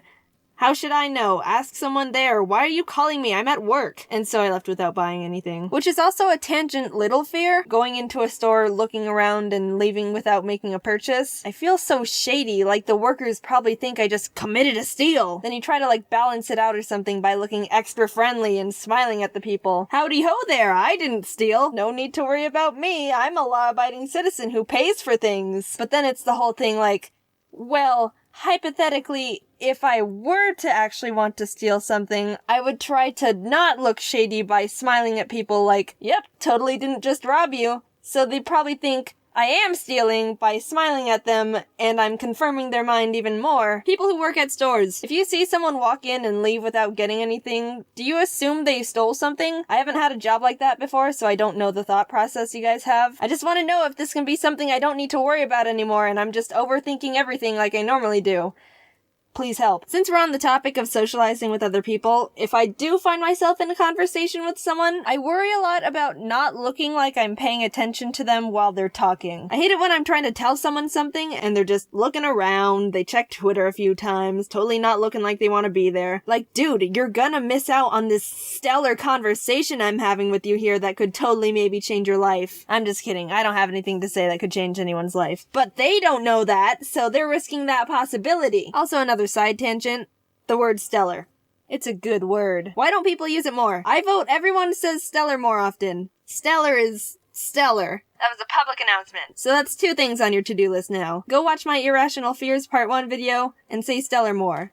I mean, if you want to watch the video, it's nothing really. You don't have to if you don't want to. I just thought I'd mention it again just in case you forgot. Whoa, hey, let's get back on track. Worrying about not looking like I'm paying attention to someone when they're talking to me. So what I do to overcorrect that problem is focus way too much on making it look like I'm listening to someone. I concentrate so hard on looking like I'm paying attention to a conversation that sometimes I actually do forget to pay attention. I do a 180 and focus more on getting it across that I'm genuinely listening than just actually paying attention. And I don't realize I'm not really hearing what they're saying until the middle of their conversation, and it's crap, wait, I don't know what they're talking about. I need to start paying attention. And then I focus on trying to make it look like I've totally been comprehending what they've been saying this whole time, and you get the point. A good example of how this can be a bit of a problem is about a month ago, I went to the bank to order some euros because, as you know, I was going to VidCon and stuff. There's a video on that too if you maybe want to go watch that as well. I mean, it's whatever. When the bank lady was telling me about the ordering process, I was really focused on getting it across to her that I knew exactly what she was talking about, and everything was peachy, and there were no problems at all. And when she got to the point where she said, "So they'll arrive on Wednesday, is that okay?" She basically told me when I can pick them up. And without thinking about what day it was or what she actually just said, I went, "Yep, that's fine," finished the order, and left. It wasn't until a couple hours later I was at my desk doing some work and it dawned on me, wait, I'm leaving on Tuesday of next week. Did she say this Wednesday or the Wednesday after I leave the country? I'll take my chances. It was the Wednesday before I left. It was fine. But in hindsight, that could have been really bad. And I was too nervous about going back and asking the lady about the order information because that would be extra interaction with another human, and I just told you about how that makes me anxious. I'm gonna screw myself over someday by being like this. I know it. I'll make a video about it, don't worry. Last one for now. So far I'd say I've talked about pretty general things that other shy, anxious people might relate to. But this one's out there. The live-action version of the movie Pinocchio. There might be a few of you out there like, oh yeah, when I saw that movie as a kiddo, I thought it was a bit freaky too. No, that's not why it freaks me out. I saw it for the first time as a kid, and I don't recall a single thing about what it's really like or what happened in it, but I just know that that night, I had one of the scariest nightmares of my childhood life. Like the type of nightmare you never forget, and you just wake up in a pool of your own sweat like, geez, what in the... how did my brain even conjure up something that horribly freaky? The heck, where did that come from? And at first, I didn't think anything of it. Just a nightmare. They happen. Nothing out of the ordinary. But like, a year or something later, I watched the live-action Pinocchio movie a second time, and I got the exact same nightmare. Yep, these two occurrences are connected. I'm never watching Pinocchio ever again. And I didn't. That's the only movie I refuse to watch as of this point right now. Maybe sometime in the future I'll be brave enough to try and give it another chance, but no man, I'm good for now. I bet you're curious, so I'll try to explain the scary dream the Pinocchio movie gave me. It's gonna sound dumb, but that's just how dreams are when you try to explain them, okay? Just go with it. I was in a dark room, and I was pinned against this invisible corner, so like, imagine you're in a room and have your back against a corner and you can't see anything, it's all pitch black. And by the way, I was Dash from The Incredibles. That's just... I don't get it either. That's just how it was. Not even Violet, but whatever. So I was Dash from The Incredibles, pinned against this invisible corner looking into blackness, and every once in a while, a big shark would lunge out of the dark and try to bite me. Just a huge shark jump scare at random intervals. Sounds dumb when I say it out loud.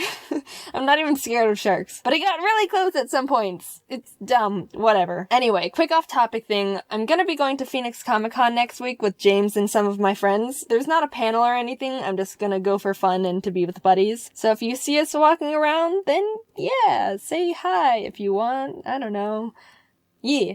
Okay, bye. A couple months ago, I went to visit the college campus that I planned on attending. I really liked it. Pretty scenery, good art classes, but the campus is really big and the students are known to ride bikes and skateboard to their classes in order to get there quicker. That's when I decided I'd like to try skateboarding, since they're easier to carry around than a bike for convenience, and I like the idea of having a cool new hobby. After some research, I decided to go to a shop and look at them in person, and maybe talk to some experts. My mom and I drove down to the local mall and walked into the skate shop, where we were greeted by a nice employee. The shop was small, and you could literally have a conversation with someone on the other side of the room, but it was still a pretty cool place. As my mom talked to the employee about what we were looking for, I decided to check out one of the skateboards on display. There's a little rug the store provided for the customers to stand on without slipping off the skateboard, so I used it to try out the board. It was really cool until I noticed that I was starting to slowly roll off the rug. I started silently panicking to myself. This rug was the only thing keeping me safe from falling off that skateboard. I needed it. I trusted it. And it was betraying me. Stop it! People have different reactions in panic situations. For me, everything goes in slow motion. All I could think about was the horrible ways that this could end. I felt like Mufasa when he was above the cliff with Scar. Rug! Help me! Long live the king/queen, because technically you are of the female gender, but the quote uses the male counterpart. No! Wildebeests. I was having a mental breakdown in the corner by myself. Half of the board was on the tile now, and it was starting to pick up some speed. I quickly glanced over at my mom to see if she noticed the peril that I was in. Still talking. I had to do something before I was cast away into the abyss of free space. So slowly, I started putting my foot down towards the floor. I should be able to just step off the board, nothing else. Oh God, don't do anything stupid. Don't do anything stupid. But the thing was, as I was stepping off, the weight on the board became unbalanced, which forced it the opposite way I was getting off. This caught me so off guard, I stumbled backward, launching the skateboard across the floor, and watched as it slammed very loudly into the show rack that was holding other boards. Everyone saw, since we were basically breathing down each other's necks in a shop the size of a bathroom. My initial reaction, as it is to most things, was to just laugh it off. But it was just a really awkward laugh that I was using to try and say, oh, oops, I'm sorry, I'm such a klutz. But on the inside, stop. Don't look at me. No. We left, and every time I pass that store, I just cringe. I can never return there ever again. wildebeests.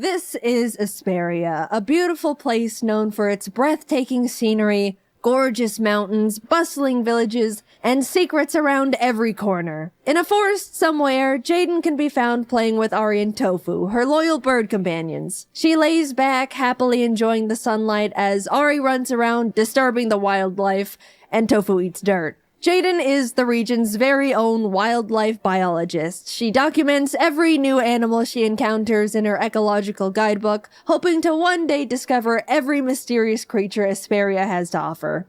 Ari and Tofu help in their own ways, I suppose. As she's writing down this interaction in her book, for scientific purposes of course, a flock of fruit doves flies by overhead. Jaiden immediately recognizes them from their bright white feathers and loud screeches. Very obnoxious ear-piercing screeches. Oh, how nature sure is a blessing sometimes. Just as they pass over, one of the bird calls spooks Ari, who is too distracted with bullying the rat. In a burst of panic from the sudden shrieks, Ari takes off and starts flying away in a fit of confusion. Ari? Ari, stop! Hey! Come on, dude, you're being dramatic. Jaiden calls out to her bird, but he's already too far away. Even if he could hear her, he's way too stubborn to listen anyway. Well, this is just great. After hours of searching for Ari in random bushes, trees, caves, Jaiden finally admits defeat and starts heading to the nearby town of Hollowstone for extra help in finding her bird. Luckily, she immediately spots a noble Hollowstone soldier. Perfect. I'll just go up to the guard and simply ask him if he can help me find Ari. I need your help! It's an emergency! We need to alert the town! Ari the bird is missing! He's gonna die out there if he doesn't eat his daily 5-course meal! You gotta help me, man! Please, help me find Ari! Oh my god, woman, calm down! Just as Jaiden was calmly talking to the guard about the dire situation, someone approaches. It seems like they somehow overheard the conversation she and the soldier were having. Typical eavesdroppers. The person asks Jaiden what happened, but she's too distracted by the fact the traveler has 2 funny little hamsters with them. Hamsters? Who are you? Are you looking for a duel? This is unfortunate because I'm missing my strongest battler, Ari, so you outnumber me in creatures. But luckily, bird-type attacks are super effective on hamsters, so it shouldn't be— Whoa, chill out. I'm Merlin. I heard you need help with finding your lost bird? Phew, they're just here to help. Jaiden wasn't really in the mood to wipe the floor with this kid's hamsters right now anyway. To help, Merlin asks Jaiden which forest she was in when Ari took off. Wait, the forests have names? This might be a bit trickier than everyone originally thought it would be. As the new little team starts retracing Jaiden's steps, they determine the area she was most likely in when Ari flew away was the south side of Ryham. Probably. Luckily, the Hollowstone soldier knows a villager over there that commonly feeds the birds. If anyone were to see Ari, it would definitely be him. With a fresh lead, the Hodgepodge crew head off together on their new quest to find Ari. They can only hope he's not gotten himself into too much trouble, but knowing him, it's quite inevitable. This was the start to the quest line of Jaiden and her birds in the game, and also this video's sponsor, AFK Journey. Me and the AFK Journey team have collaborated to put together a fun little campaign that includes Jaiden, me, Ari, and Tofu. It's also the first time I've ever been featured in a video game, which is really cool, and it'll be active from September to November, so I hope you get to try it out. The new season, Waves of Intrigue, is out today. There's a link to the game in the description for you to download for free. Waves of Intrigue brings with it a wealth of new content, including a brand new map area, the bustling hub city of Rustport, new game modes and characters to recruit, fishing and sailing mechanics, and so much more. There's even new intense pirate and mafia elements that you can explore and immerse yourself with. On top of it all, they've added even more stories and trials to beat if you're up to the challenge. challenge. AFK Journey has given me a code for you all to punch in. Use code Tofu and Ari for some exclusive rewards. The link is down below, or you can use this handy dandy QR code. The game is beautiful, massive, and definitely has so much for you to uncover and discover throughout the entire world they've created. I hope you'll give it a try. Thank you again to AFK Journey for not only sponsoring this video, but also putting me into their game in such a cool way. Thanks for watching! Hey guys, do you remember Kate from Embarrassing Moments #1? She was with me when I was making a fool of myself. Hello! Well, she works at a popular frozen yogurt place and has some pretty crazy customers with some pretty funny stories. And I wanted to share one of her stories with you all. Everyone say hi to Kate. Hi, Kate. Okay, so it started when an old man and his elderly family and friends walked into the store. Now a little background on yogurt handling. Every night at 8:15, one of the employees has to clean and drain one machine that holds a yogurt flavor. This means that customers can't order that flavor for the rest of the night. My coworker, we'll call him Kevin, was over draining the salted caramel flavor, which just so happens to be the most popular yogurt flavor. Since Kevin was over handling the machine, I was the one who had to take the customers' orders. Hello, what can I get you? Give me some of those salted caramels. Oh, I'm sorry, sir, but we're draining that machine tonight. Is there another flavor you'd like instead? What? You had to go and drain my flavor first, huh? Oh, no, sir. That's the only machine we're draining tonight. But yeah, you took away my flavor first.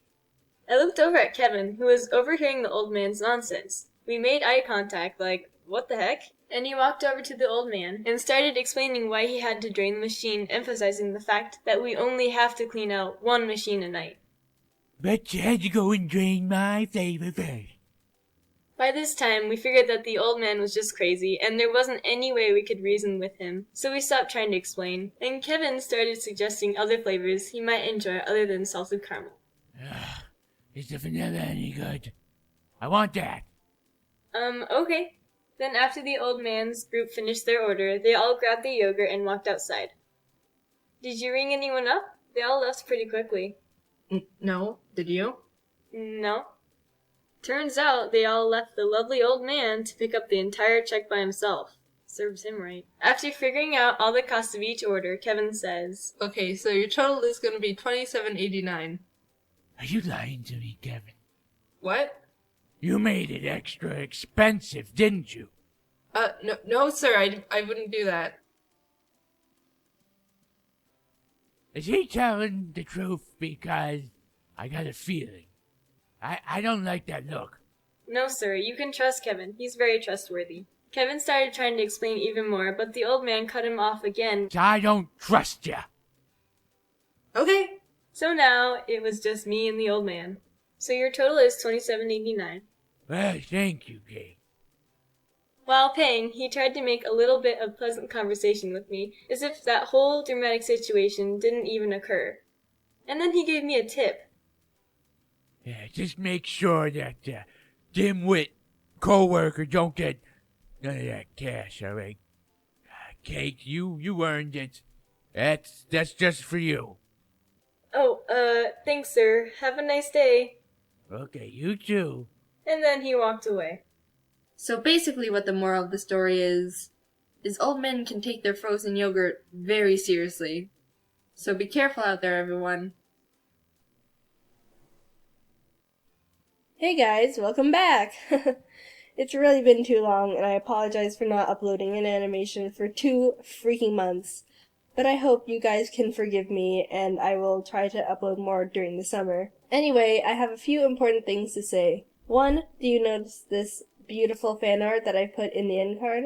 I decided that I want to include your talent, so if you want your fan art featured at the end of an animation, I have a link for that in the description. Also, if you haven't seen my FNAF 3 animation for Cupquake, you can find that in the other animations I've made playlist on my channel. Basically, if you haven't seen me upload something in a really long time, you should check that playlist, just in case I made an animation for someone else and it's on their channel. One more thing. I opened up an ask.fm, which is like a little place that you can ask me silly questions. I've only announced this through Twitter so far, and I've already answered so many questions, and it's so much fun. Anyway, thank you guys for watching. Don't forget to follow me on Twitter for little updates and silly things I might say at JaidenAnimation, because I can't fit the freaking S of Jaiden Animations in the Twitter tag, which really bothers me, but whatever. Also, if you're into artsy stuff, you can check out my DeviantArt, where I can fit the S, so that one is Jaiden Animations. Anyway, I'll see you guys later. Goodbye! Sneaky advertisements. You all know what I'm talking about. It's when those companies try to get away with selling crappy products by sneaking around details and drawing you in with good deals. There's countless products out there that companies make seem super amazing on the ads or in the commercials, and then you buy it and it's complete crap. So here's some tips, companies, on whether you should sell your products or not, because we, the consumers, are very sick and tired of your sneaky little plans and stuff. If you have to hide something about your product, don't sell it. Okay, how do we say this product will completely blind you if you get it in your eyes? How about we just say that? Blindness is pretty serious and we don't want anyone getting hurt. But we can't have people looking at the bottle and seeing that they could get blinded and get scared and not buy it. Jeremy, how about we write, do not let come in contact with face? But that makes it seem not as serious. Exactly. Jeremy, make the print really small and put it at the back at the bottom of the product. If you have to hire actors or write a script for the people on what to say about your product, don't sell it. Okay, so what you're gonna say is, I love this product. It saved me countless hours of work. But I haven't even used the product before. How do I know if it does? Just say it and we'll pay you lots of money, okay? Don't try to make things seem better by making all the warnings all proper. So you're saying that if someone were to drink this, the product would slowly break down their stomach wall, causing the stomach acid to digest itself, resulting in serious injuries and maybe even death in a matter of days. Yes, that's correct. Not for consumption. If you have to woo people into buying your product with gifts, don't sell it. Special offer! If you buy the self-heating coffee mug, you'll also get a second one, free! Also, if you pay shipping and handling, you get 5 free packs of coffee beans of your choice to go with your amazing new mug. And there's also a limited time offer for a really neat spoon for your coffee mixing. But wait! If you act now, you get a very exclusive mystery prize! Order your self-heating coffee mug today! If you're selling a medicine and the side effects are worse than the actual problem, don't sell your product. Side effects may include sneezing, itchy or irritated eyes, runny nose, dizziness, sore throat, depression, suicidal thoughts or actions, vomiting, some forms of cancer, and memory loss. Some deaths have also been reported. That sounds like a lot of side effects for just curing allergies. Yes, but it's worth it. But most of the side effects include what allergies actually are, like sneezing, itchy or irritated eyes, runny nose, and sore throat. It's basically like you're paying money for allergies. Yes, but it's worth it. Hey, just wanted to mention you can buy our new Jaiden Anime figure bundle on JaidenAnimations.com. Cool, thank you. Game shows. People's favorite way to fantasize about how to win a lot of money and look really cool in front of the entire country. Everyone has sat down in front of a good old Deal or No Deal and watched the middle-aged white people pick the obvious wrong cases while Howie Mandel just smiles. And if you were on that show, you could do so much better because lucky case number 24 has never let you down. Well, today I'm gonna live that fantasy and prove how easy it is to actually win money on game shows. With my friends Jordan and Kelsey, we're gonna simulate 3 of America's favorite game shows and see how much money we can collectively win. Let's see how hypothetically rich we could have gotten. The first game we tried was Family Feud. 90% of you guys know Family Feud, and I see you, but for the ones who don't, the show asks 100 random people survey questions, and you have to guess what their most common answers are to get points. I thought this was gonna be easy. Steve Harvey sets you up with a dirty question, you scream naked grandma, and then they give you money. But the moment this poser of a host walked out, I knew I was out of my element. Family up against the Ari Tofus. Let's play family. That's not Steve Harvey. The game lets you build your family, and I was just gonna make me and my 2 birds, Ari and Tofu, and randomize the last 2 members. Looking back, I probably should have just made Jordan and Kelsey because they were right there. But somehow the game randomized to Walter White, so we just kind of went with it. You can see them, like, the stretching. Walter White! That's Walter White! It's really him! That's good. Look, That's it's so good. The prompt we were given first was name a president whose face appears on money, to which we buzzed in Lincoln, and the opposing family, the Hortons, answered Roosevelt. And America must have been thinking the same thing I was, which was, wait, Roosevelt is on money? Because we got the higher score and got to keep guessing more answers. We very confidently punched in Washington, which was first, and then realized we didn't have any more guesses. Obama? After 3 strikes of wrong answers, the Hortons buzzed Hamilton, which is stupid because Alexander Hamilton wasn't even a president to begin with. Everyone who experienced 2015 knows that. Does that mean they steal all the points? No. if Hamilton. Well, like the Alexander. It's time for you to score some points. If I know something, Hamilton is not a president. Like the Graham Bell. Alexander Graham Bell. No. They took all the points. BS. Name a president. Alexander Hamilton. Ding, ding, ding, ding. Here's all the points. America is so dense and uneducated, they are literally pumping wrong answers into Family Feud, and I am suffering because of it. Name a fruit. Hot dog. Going into round 2, we were down just a bit at 0 points to 96, but we swept the next prompt. Something that helps a baby go to sleep. Milk. Round 3, hit the fan again. Something you might lose as you get older. We were on a roll with hair, teeth, memory, hearing, and memory. We got a strike because I said parents, and even though that's literally 100% correct, guaranteed, it wasn't on there. There was 1 answer left we needed to figure out, and we came up with vision, which we were very confident in, but received another strike. Flabbergasted. How is hearing on there but not vision? We threw out a half-assed walking, got our last strike, and it was given to the Hortons. Strangely enough, they ended up passing. Guess they couldn't think of anything. But you know what the answer was revealed to be? Eyesight.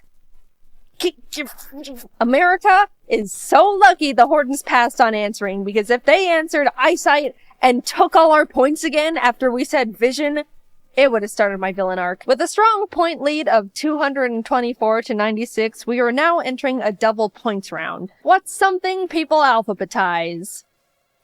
Names. Soup. 4 Americans thought they were being funny in the Family Feud surveys, and I am yet again suffering because of it. So the Hortons can play, but they end up passing again for some reason. That family only alphabetizes soup. We tried music, children, we ran out of ideas and just said soup again. Nothing was right. The answers ended up being address book, files, recipes, lists, and spices. Which spices I beg to differ. There's no way the typical American has curry powder and garam masala in the front. They have salt, pepper, and garlic powder, and everything gets shoved in the back until they die. So now we were on the last round, which was fast money. They give you 1 last prompt with 1 answer, and if you guess it, you get the chance to actually win money. Name something that runs on gasoline besides a car. I buzz in with a strong bus, which was incorrect. I'm not wrong though. I see you going to the comments. Google says a bus is a separate vehicle from trucks, cars, vans, lorries, etc. It is not any of them. That's what Google says. Lawnmower.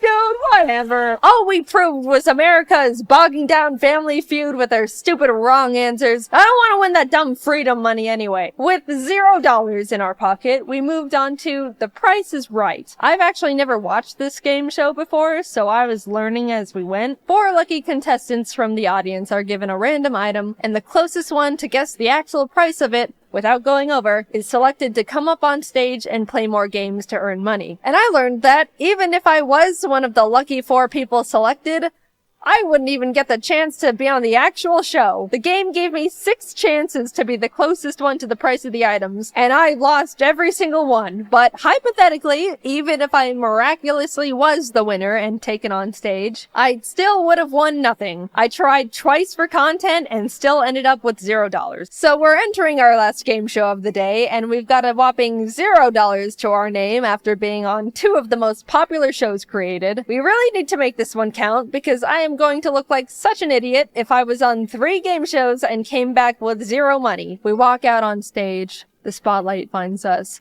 Jeff Foxworthy raises the microphone to his mouth and welcomes us to Are You Smarter Than a 5th Grader? The show where you're given trivia children up to grade 5 are taught. Answer them all correctly and we could be leaving the show with $1 million in our pockets. But fail and you're doomed to know you're not smarter than a literal child who has to raise their hand to go to the bathroom. That's Jeff's favorite line to drop when people lose. He says it all the time. It's like his go-to roast. Every couple of questions, you have to pick a child they have provided to help you out. You're given the chance to either peek at their answer or copy their answer, but you can only do those once. They're like your child lifelines. I picked Jeremy as our first little buddy. I liked his enthusiasm, and he gave us a really good high five. The subject we chose was under 4th grade math, and the question was, how many lines of symmetry are found on the following shape? It showed us a picture of a pentagon.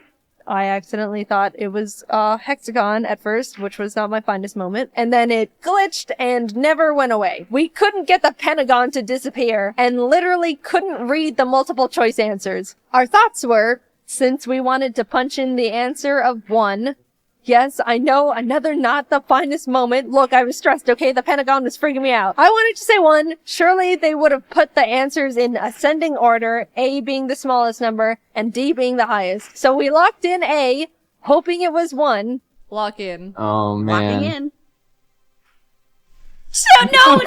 Let's restart. Let's restart. That very pro. First of all, 7 was completely the opposite of what we were trying to say. Second of all, we wouldn't have been right in the first place. And third of all, Jeremy ended up saving our hides. So besides being able to either peek at or copy your student's answer, if you ever get something wrong but the kid gets it right, you get to be saved and are still in the game. Like the rest of the lifelines, it can only be applied once, and Jeremy was here to be our Pentagon-knowing hero. Anyway, we restarted. That attempt, we weren't counting that one because that was just a practice round, and the forever lasting Pentagon wasn't fair. It messed with our heads. But this one's for real now. Attempt 2 started and was going well. We ended up getting to the 6th question without any problems. But of course, as our luck would have it, we were given another glitch question where they gave us an image, and then we can't read the answers. This time the question was from 4th grade social studies. What is the shape of the following landmark? And then it showed us this. I didn't know what it was called, but Kelsey was sure it was the obelisk, and we could barely see that as answer C. Even though we were 99% sure we should just lock in C, I wanted to play it safe and copy our chosen student Alicia's answer. So we copied her, and Jeff Foxworthy revealed the correct answer, which was C, obelisk. Jordan, Kelsey, and I all celebrated because we were right, but in a very unfortunate turn of events, it was revealed that Alicia punched her answer in as B, pyramid. What, you little... Oh my god. Attempt 3. We really wanted to do 1 attempt each with the game shows because on national TV you've only got 1 shot to make your money. But I don't think there's ever been times on Are You Smarter Than a 5th Grader where Jeff Foxworthy tapes the obelisk to your face and makes you guess on while you're locking in. This time, I'll say it now, we didn't get any questions where the pictures perpetually blocked the answers. It was all a fair fight, and whatever we win on this try is what we're going with. And it was going well. Really well, in fact. 3rd grade animal science. Which of the following animals has 8 arms? Ha! Octopus. I knew that one. 3rd grade music. A symbol that represents the duration and pitch is also known as what? Musical note. Then we got stuck on 5th grade measurements. 9 meters is how many yards? I don't know that. I am an unfortunate slave to the imperial system. So we decided to copy Juliet's answer, which was 9.8. She was right. We got to move on, even passing the $25,000 benchmark question. That means if we end up flunking out from this point on, we still get to leave with $25K. solid, but we're going for that million. By the way, I had no idea you could win that much money on this show. They could ask you, what's this? And then you say the color wheel, and then you can walk out with $300,000. That's absolutely bonkers. Anyway, we were getting far. Really far. 50,000, 100,000, 175,000, 300,000. We were still in it. The $500,000 question arrived. 4th grade inventors. Which inventors' improvements to the steam engine were instrumental in starting the Industrial Revolution? We didn't know. None of the choices seemed right, as in, we didn't know who any of them were besides Benjamin Franklin, and I don't think he did that. After a lot of back and forth, we decided to guess on Robert Fulton, which was the wrong answer. We were out. But then we realized we still had hope. We hadn't been saved yet. If the student we chose during this round got it right, we can still keep going. Jordan, Kelsey, and I looked to our side to realize Alicia, the girl who thought this was a pyramid. We're doomed. We had no more child lifelines left. Where was Jeremy when we needed him? She reveals her answer. James Watt. She was right! We were saved! You were just saved by someone who needs to raise their hand to go to the bathroom. Jeff, we made it. We got to the $1 million question. Apparently, they tell you what the subject is gonna be, and if you don't want to take it, you can still walk away with $500,000, which is very generous. But the catch is, it's not multiple choice. You have to submit your answer yourself. Which, being real, if I was really on this show, I would just be like, alright, cool, see ya, and settle on the $500,000. Are you kidding me? That's $500,000. I've proven enough here. I'm going home now. But for the sake of the video, we went all in. The subject was Earth Science. And the question was, what do you call the process of heating water into steam and then cooling it to purify it? To which I was like, I don't know. But miraculously, Jordan knew it. I might know this. Fucking, Oh my god, I don't know this. That's distillation. Is it? Good job, babe. Yeah, right? How do you spell that? DIST. Isn't that what you do to alcohol? Yeah, ILL. Distill. I'm pretty sure. It's a better word than I would have said. I would have said, Jeff, I don't know. Locking in. I hope so. I hope they're not like, right. actually it's distillation. Here's the correct word. Condensation. Now locked in for the final time. Oh my god, fingers crossed. Is on the line. Everyone First in of the all, audience crossed their congratulations for arms at the getting same to the end of the time. line. They're It's not pissed. easy. You will lose $475,000 and walk out of here with $25,000 is still a juicy $25,000. amount. That's a good amount. Like, I'd still be happy. Like, very happy. Me too. No, I'm sorry. No? What? What is What it? is I can't believe what a moron I am. You're this not is a my moron. bad. Show us the What? correct answer, please. I swear to God. We were right. We were right. We were right. No. We won that million. I don't care what the game says. We won that $1 million fair and square. It's distillation, not distilling. Shut up, Jeff Foxworthy. Go back to making barbecue sauce. So let's see what we made. Family Feud? Nothing. Price is Right? Wouldn't have even made it on stage. Are You Smarter Than a 5th Grader? Hypothetically, $1 million. I'm happy with that. Thanks for watching. I wanted to mention again, we're selling a really cool Jaiden anime bundle that includes a new figure, vinyl record with Japanese and English versions of our Rise Above song, Ari cards, stickers. Go to JaidenAnimations.com and follow our shop Twitter at Jaiden Shop for updates and sneak peeks on what we're working on. Alright, thanks for letting me shill. Bye bye. Music is a huge part of our society. It brings people together, lets you express yourself in new and creative ways, can even help you get through tough times. Personally, for me, I don't get it. I'm sorry. I've honestly never been a big music person. I know, throw me into a volcano. I would just rather watch YouTube videos. I don't know. I like the constant flashing colors and pictures, I think. Like, I don't hate music. For the most part, I could honestly listen to anything, but that's kinda it, you know? Nothing stands out to me and I don't go out of my way to listen to it. If anyone out there is like me, you understand the pain of when a conversation starts turning towards the topic of music. You know exactly what's coming, and you're helpless to stop it. There's nothing you can do. It's already in motion. The person you're talking to opens their mouth and you wince as they say it. So what kind of music do you listen to? Oh, I don't really listen to music. Like, not at all. Nah, maybe like some video game music every once in a while, but that's kind of it. Damn. That's crazy. Yeah.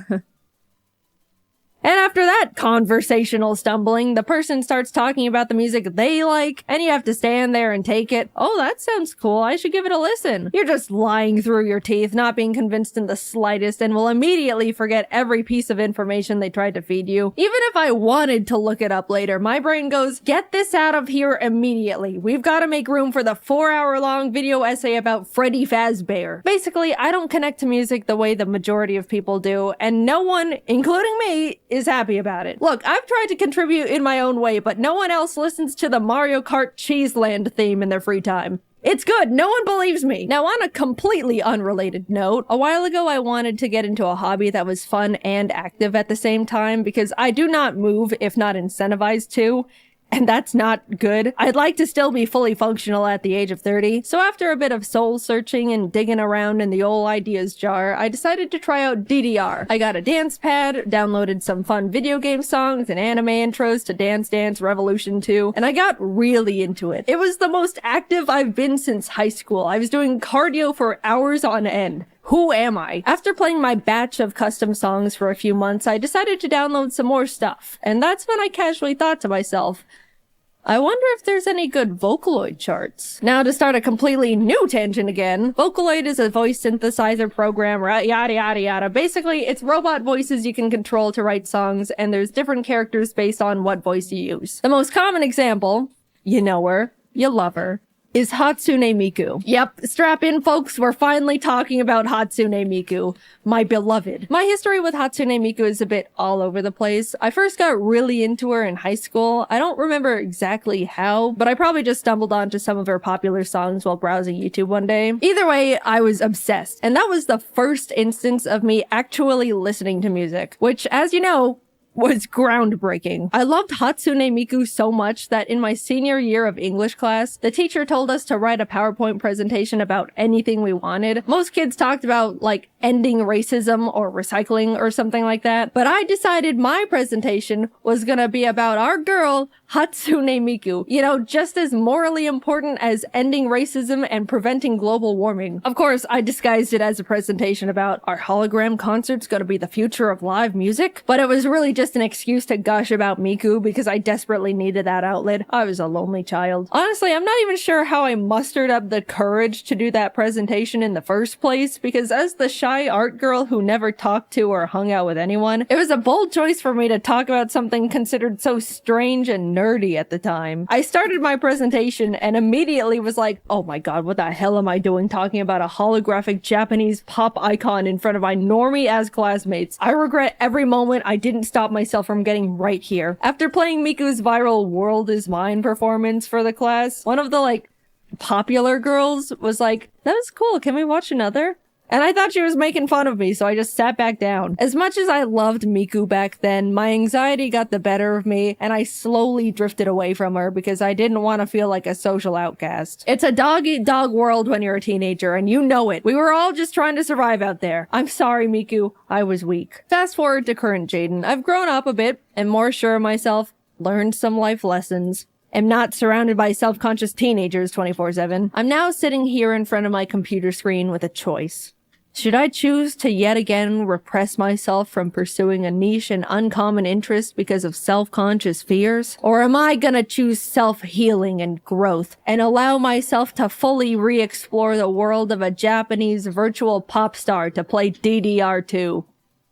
Crank up that, Miku. I started downloading songs I listened to years ago, found some new ones. I was exploring and already getting more and more into the music I chose to leave behind out of fear years ago. I was flourishing. And that's how it began. I didn't know it back then, but this was the first step of a hyperfixation like no other I've experienced. Hatsune Miku was showing me the ways of truly enjoying music. I was playing her whenever I was in the car, consistently looking up new songs and artists to add to my playlist, even listening to her while I work or play video games, which I pretty much never did. My world was changing.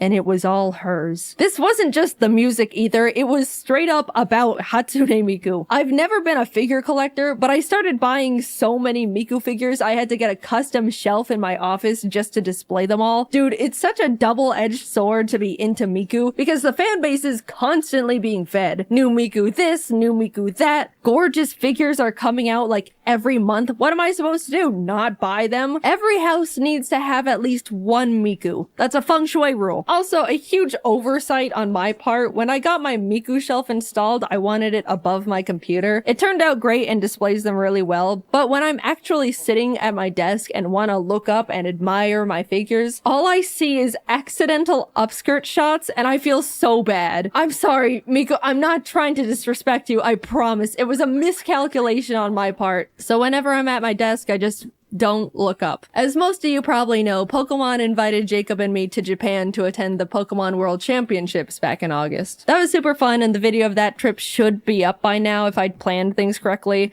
If not, then oops. But Worlds also just so happened to overlap with Magical Mirai, also known as one of the biggest Hatsune Miku expos and concerts ever. We had to go. Since getting super into Miku, it became one of my biggest dreams to see her live in concert. Who knows if we'd ever get this perfect of an opportunity again? What if she invites me backstage and we became friends? I immediately tried to get tickets, but couldn't figure out how the Japanese ticket system worked, so Emily ended up having to help me out. She was also the one who told me about the concert in the first place, so thank you, Emily, my hero, my savior. We got tickets, but not actually, because if you don't know, the way Japan does most of their online ticket systems is through a gacha. Yeah, random lottery. No matter how much money I was willing to hypothetically spend to get these tickets, at the end of the day, we were all just like those little numbered balls in that bingo spinner thing. Months pass as I eagerly await our fate. Then the email pops up in my inbox. I click it, scanning it way too quickly to understand any of the contents until my eyes catch it. Successfully obtained tickets. We're gonna see Miku! Suddenly life had color again. This is what living feels like. Air tasted more pure. The sun was smiling, beaming even. I smiled back for the first time. Something smelled like toast. You have no idea how excited I was. I don't even understand why I love Hatsune Miku as much as I do, but she has become one of the pillars of my being. Let's jump to the day of the concert. Jacob and I are in Japan and are just about to arrive at the convention center. I remember looking out the window of the taxi, getting so excited to see people wearing their Miku shirts and kimonos, and they had Miku bags. I felt like I was finally around my people. We get there, walk into the convention center, and a blast of Hatsune Miku hits us. Giant Miku statues and posters, booths stocked with Miku merchandise, almost everyone dressed head to toe in Miku clothes. I saw people with Hatsune Miku suitcases to hold all the Miku things they were buying. I immediately wanted to run around and look at everything all at once. There were multiple times where Jacob lost me because I just started walking off in different directions like a Miku moth. We spent a few hours looking around and buying things. We spent a lot of money, but eventually we started getting ready for the live concert. I was giddy with excitement at this point. She was gonna be right in front of me. We found our seats and dude, we were pretty damn close to the stage, especially for randomly selected seats. I couldn't believe how close we were gonna be to Hatsune Miku. I already knew going into it I was gonna cry frame one. If you didn't know, it's pretty standard to have special Miku glow sticks you can shake to the beat of whichever song is playing. You can even switch them to the coordinated color of whichever Vocaloid was on stage at the time. I've only learned about it from watching videos of concerts on YouTube thus far, and I gotta say, it was so fun to see people before the show warming up their arms and practicing their glow stick moves. They really take Hatsune Miku seriously, and I respect it so much. Some people were even quadruple wielding glow sticks. The record I personally saw was 6, like some sort of Miku Wolverine. It was a huge bummer though, because Jacob and I tried to buy some sticks of our own at the expo hall, but they were already sold out, so we didn't have any. And it was kind of embarrassing. Soon enough, the Miku songs the venue was playing started getting louder, and the house lights dimmed. And man, seeing the lights turn down and the teal glow of all the sticks emanating together to light up the room, honestly, It made me tear up. I don't even think I realized how much I loved Hatsune Miku until that moment. Being completely surrounded by people who love her just as much and more than I do. This is what it's like to be into music, isn't it? To experience these moments being completely engulfed in a community, all connected by a single art. I get it now.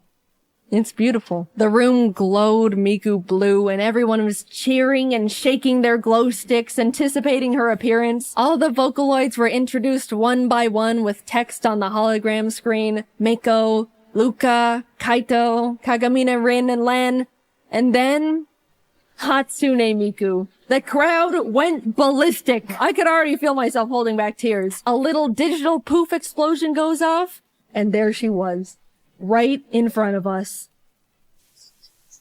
She started singing and Jacob and I were cheering and bouncing with the rest of the crowd. By the time she got a couple songs in, Jacob and I were definitely feeling left out for not having the glow sticks to shake. So we pulled out our Miku plushes to use in place of them, and that felt much better. By the end of the concert, Jacob was even dual wielding Mikus. After a few songs, Miku disappeared and the other Vocaloids played some of their songs. I honestly don't know them as well, so I wasn't too familiar with most of the songs they all played, but I was having a great time nonetheless. It was nice to not be fighting tears the whole time anymore as well. Then Miku came back and the concert continued on and we learned some real nice glow stick moves, replaced with our Miku plushes, of course. There's the classic arm cheer on beat, the on beat off beat, the building cheer on to beat, even throw in the advanced building cheer on to double beat with a height. I'll say it, doing all those glow stick movements was honestly a really crazy arm workout. Like, we were working biceps and shoulders for 2 hours straight. Imagine Beat Saber but higher up in the posture with almost no breaks. And if you don't commit, then Hatsune Miku thinks you hate her. I wanted to mention that in Vocaloid concerts, obviously they have a recording of the vocals because,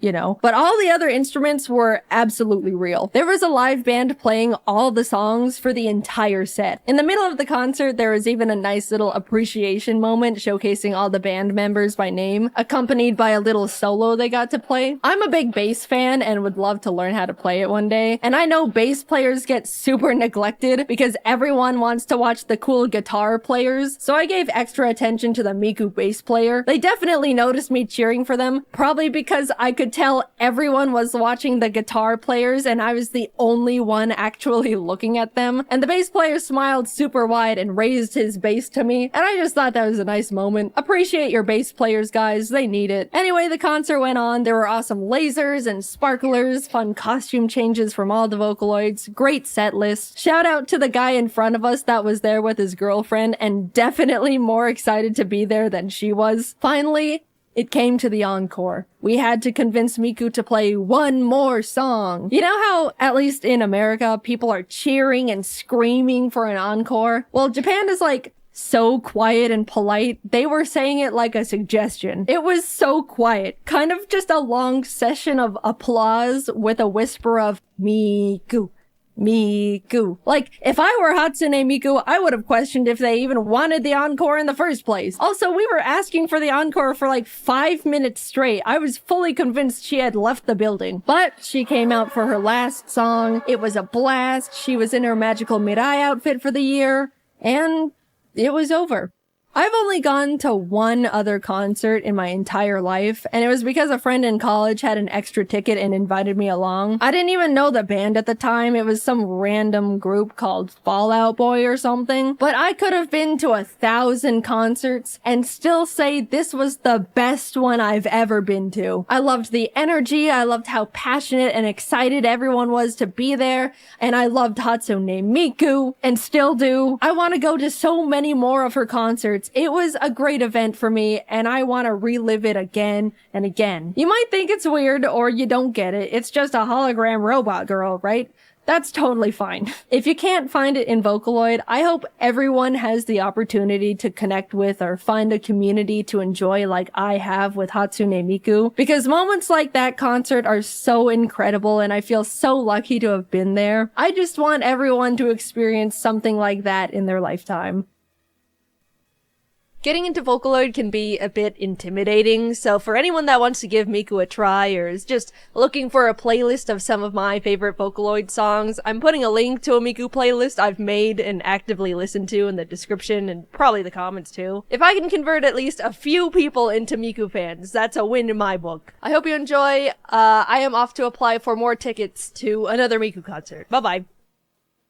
When Carl Jacobs popped up in my DMs asking if I wanted to be in Mr. Beast's upcoming video, I'll be honest, my gut reaction was fear. Mr. Beast has basically become YouTube's own mad scientist. He can snap his fingers and shape reality at this point. Despite part of me thinking I should just stay in the comfort of my own home, I felt really honored to be invited and kinda just wanted to show up, say hi, and then realistically go home within the first round of eliminations. I accepted the ominous invitation and before I knew it was flying to North Carolina being handed a custom uniform all before even knowing what I actually just signed up for. I didn't even know if there was a prize for the winner at this point. Walking into the green room, I was expecting to not know anyone, but to my relief, I saw a lot of familiar faces. I even used this time to ask Matt Pat what it was like to meet Scott Cawthorn, and he told me FNAF secrets. So already this trip was more than worth it. Eventually, we were herded down a long, mysterious hallway until we saw it.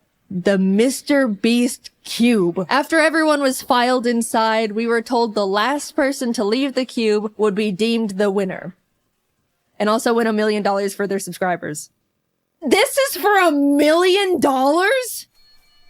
The challenge began. Immediately, people started jumping in the giant pile of real money that was inside, throwing handfuls of bills in the air, laughing, mingling. To pass the time, James and I drew our cartoon characters out of dollar bills on the floor. The staff came in and ended up giving everyone their own personal vlog camera to document their POV of the challenge. And I think I genuinely was the only person who didn't record a single second of footage on that thing. I just thought, I'm not gonna use this footage because I'm not going to make a video out of it, and they're going to have plenty of other people's footage to use. In hindsight, maybe it would have been a good idea to record something, just in case. I don't know, maybe the Mr. Beast team would end up actually wanting to use some of my footage. Who's to say? After maybe an hour or two, Jimmy came out for the first bonus challenge. A single free throw. Miss and you're eliminated, but make it, and not only do you get to come back into the cube, you also win a Cybertruck for one of your subscribers. They had 50 people subscribers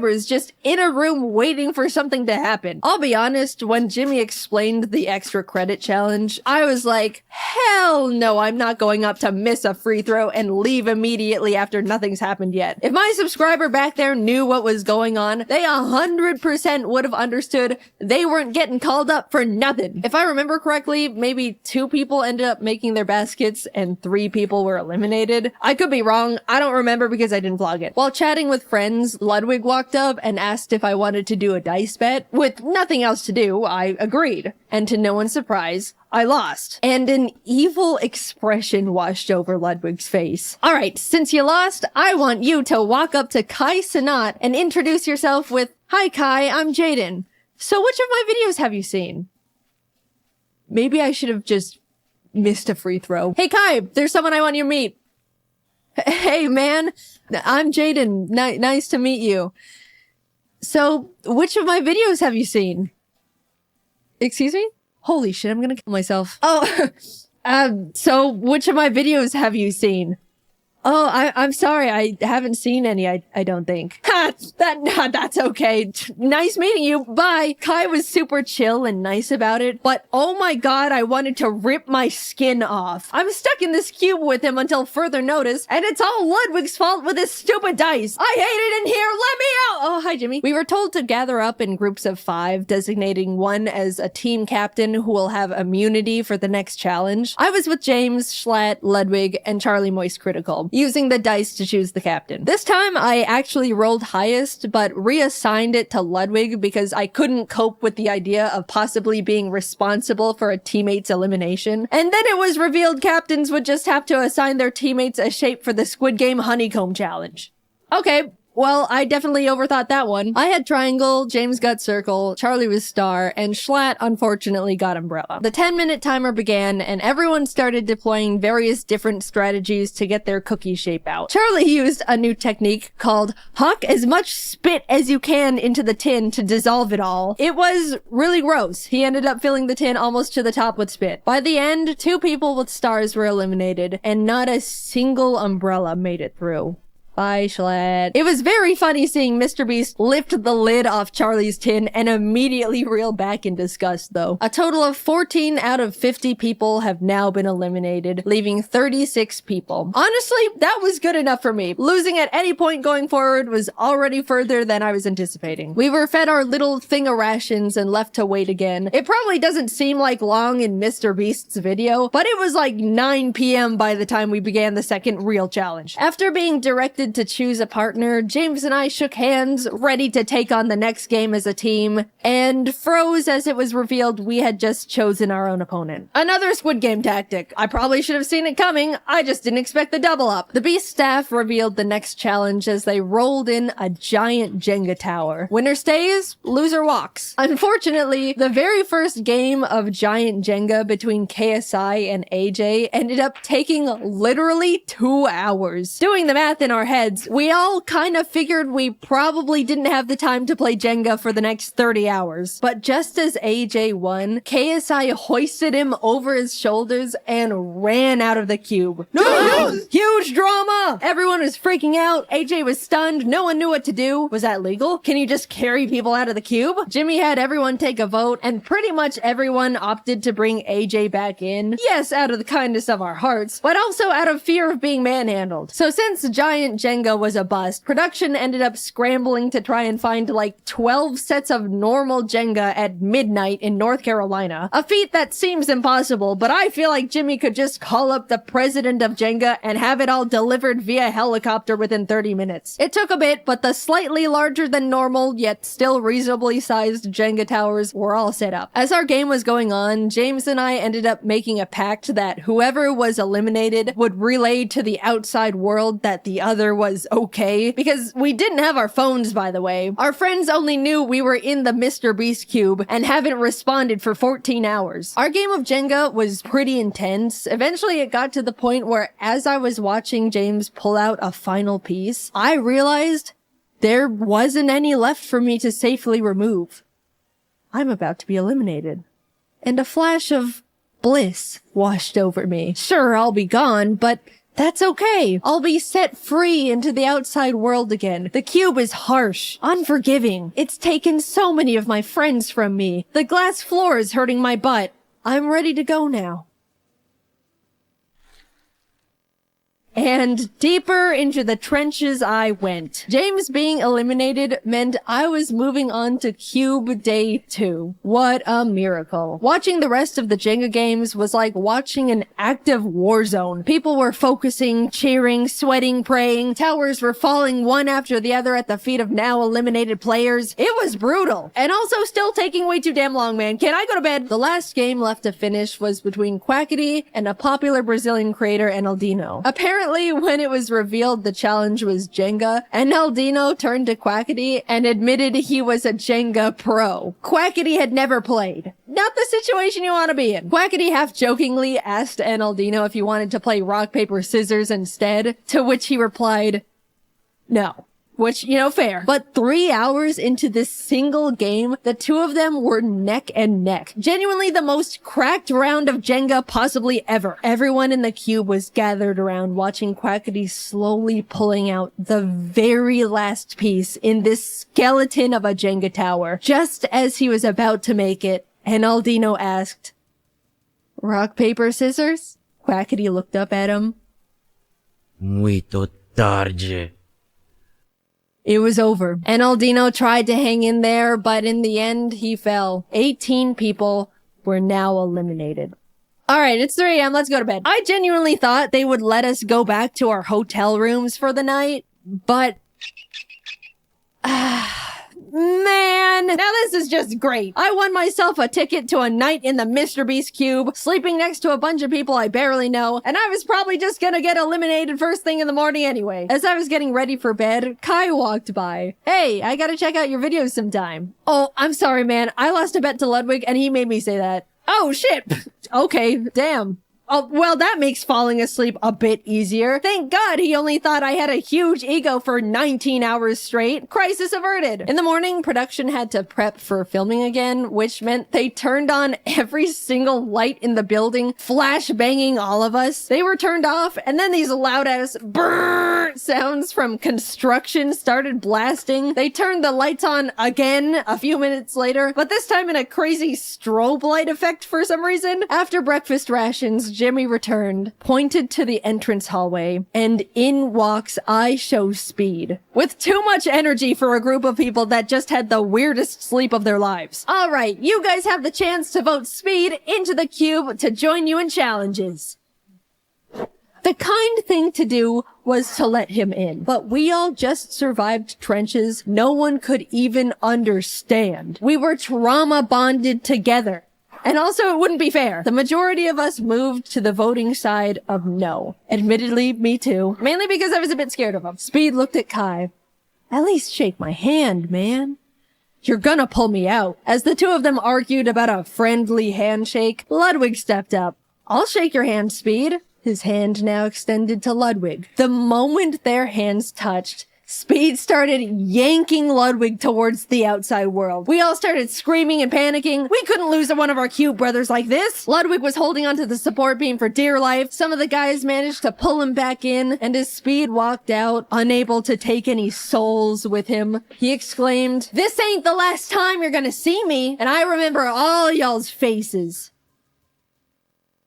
Alright, let's get started. Challenge 3 was steal or no steal. Basically a modified version of deal or no deal. Some cases have the word safe in them, others say eliminated. One person looks inside a selected case, and the other decides whether they want to steal it or no steal it. And also Howie Mandel was there. Hi Howie, big fan. People started getting eliminated one by one, others securing safety. Eventually, Ludwig was up at the podium asking if anyone wanted to volunteer to go up. At this point, the ratio of safe cases was very high, 60% in favor of safe. Figuring the odds would just get messier from there, I volunteered. Ludwig looked inside his chosen case, looked up, and told me it was safe. I knew mathematically I should steal the case, but I've been burned by math before. As I started hesitantly saying I was gonna steal, Mr. Beast suddenly burst out saying Ludwig's heart rate was spiking. By the way, he was wearing a heart rate monitor, which made me scared it was actually an elimination case, and he was excited at the idea of avoiding going home. So last minute, I decided to let him keep the case. It was the safest play. If it said eliminated, then good, I dodged a bullet. If it was safe, then at least I'm not actually eliminated yet. I just have to play again. Shit. It was now my turn to bring someone up. Even though I didn't want to pick a friend out of fear of getting them eliminated, more than that, I didn't want to be up there with someone I didn't know. I picked Quackity. He came up to the podium. I grabbed case number 2. It says safe. My plan was to tell the truth, but in the most unconfident and nervous way possible. I was deploying every bit of body language knowledge I could think of, making myself look as guilty as possible as he asked me various questions. We went back and forth for a bit until your eyes looked down as you said the case was safe, which indicates guilt. So I think you're lying. I'm not gonna steal it. Without a word, I shifted the case onto its back, unlatched it. Safe.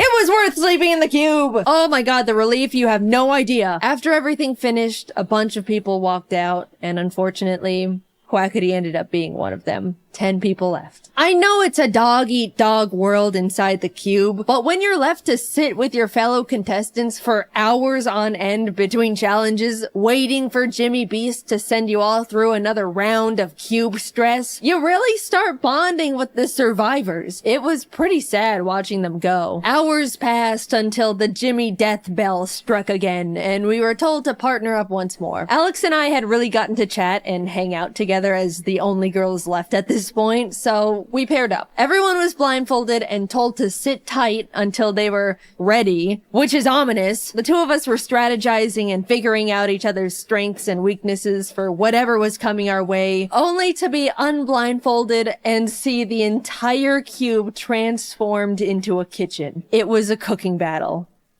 We're actually fucked. What? Alex started panicking, saying she can't cook for her life. We were freaking out. Then Mr. Beast brought out the judges. Professional competitive eater Joey Chestnut, Miranda Cosgrove, hi big fan, and Speed. Bottom two teams are eliminated. Time starts now. We ended up committing to mac and cheese with a slice of chocolate cake, under the fancier title of American Comfort Food. AKA the only two women left in the challenge can't cook and they're trying their fucking best. The judges walked around to check in on everyone, and eventually Speed was at our station. So when you all were voting to let me in, which side were you on? Well, originally we were on the side of no, because we were a bit intimidated, but we ended up switching to a yes at the last minute. Right, Jaiden?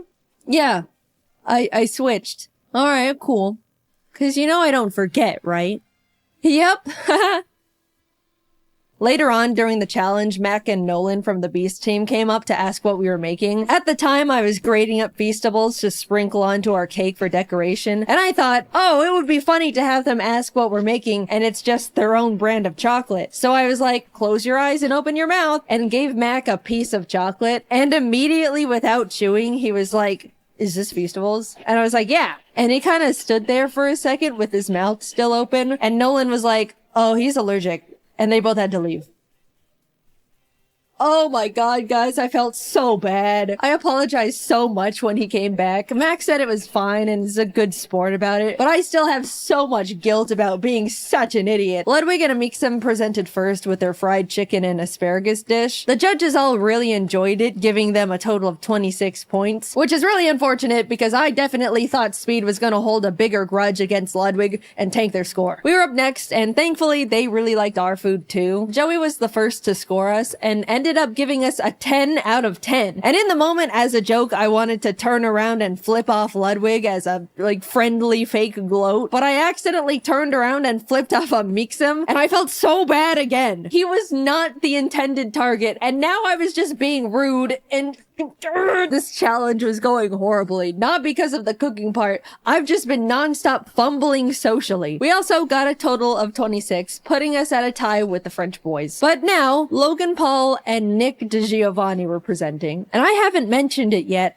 but Nick is actually a goddamn chef. They even gave us all his own cookbooks as a helpful tip for the challenge, which is just a knife twist in my opinion. So yeah, they knocked it out of the park, got a 29. The judges were licking their plates. After them was Kai and AJ, who had a great presentation, but their food, not so much. They got a 16. After eating, Speed got up and started smashing the plates on the ground, and Logan Paul saw this and got really excited because he wanted to smash plates too. Without thinking, he ran out to join Speed, and we all shouted at him in panic. Confused at the sudden change in the air, Logan looked back at us before realizing he left the cube. To this day, none of us are truly sure if he did it for, the content or it was a genuine accident. In his defense, the set was so cosmetically different that it really did feel like we weren't in the cube anymore. Either way, he content created too close to the sun, and even though he had a guaranteed spot in the finals, he was eliminated. The last team of Rubius and Spriter went up with their Spanish tortilla, but turns out Spriter is a huge fan of Speed, so he made a special Thai dessert just for him that the other judges weren't allowed to eat, which is honestly hilarious. We all held our breath as the judges flipped through their scores.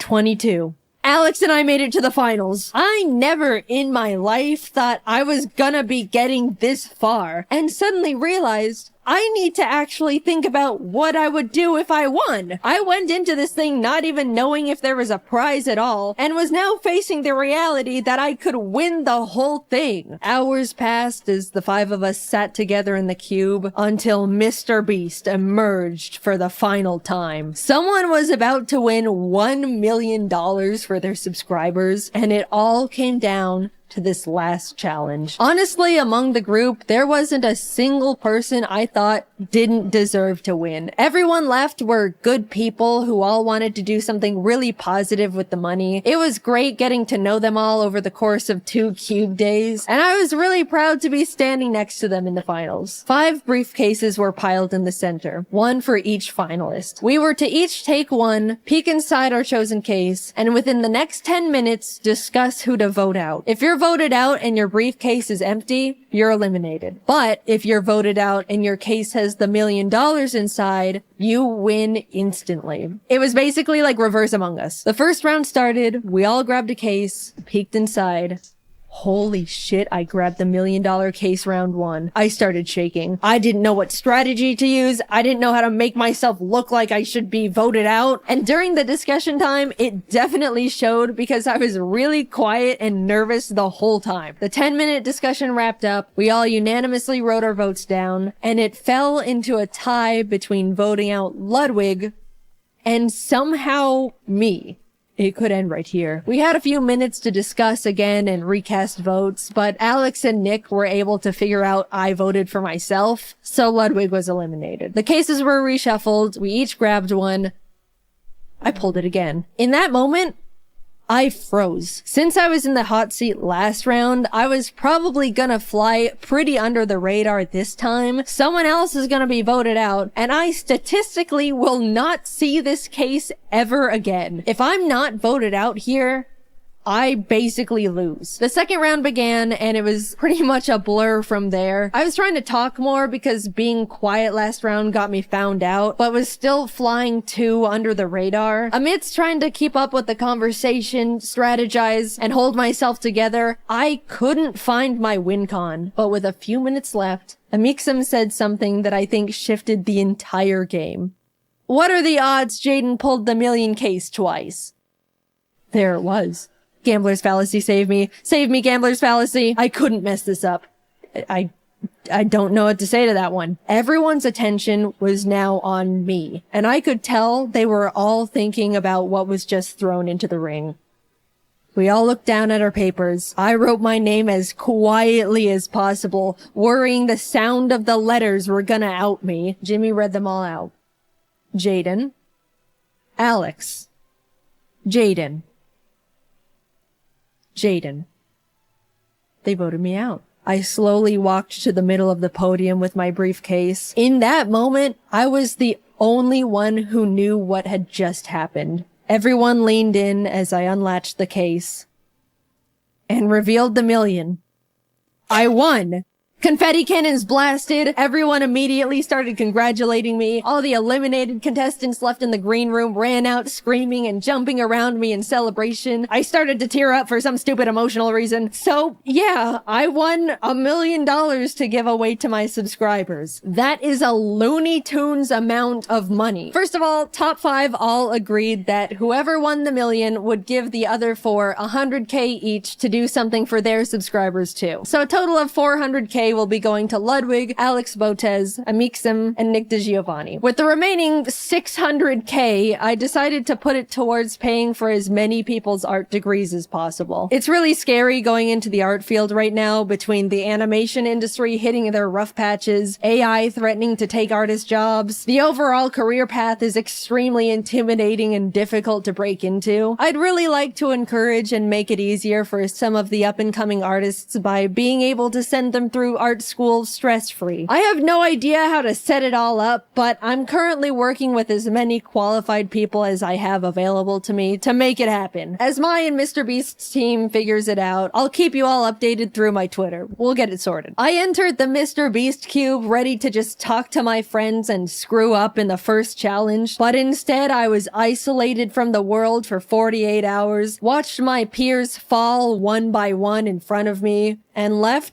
with $1 million for my subscribers. Thank you, Carl, for inviting me. Thank you to all my friends who made the cube so much more enjoyable. Thank you, Mr. Beast, for creating this incredible opportunity I can now use to support artists. Despite being put through cube trenches, I had a really great time. And of course, huge thanks to the Beast crew for making it all happen. It was something I'll never forget or experience ever again. Hopefully.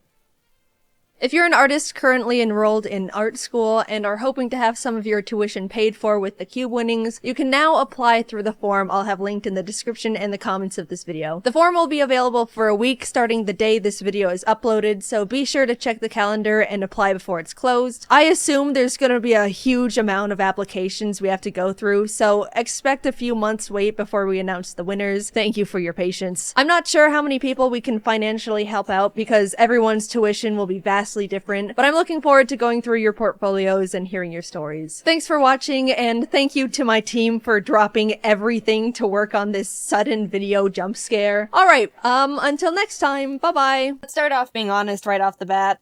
I have no idea what this video is. I just had a random idea in my head. What if I tried to make a video that has literally no point to it?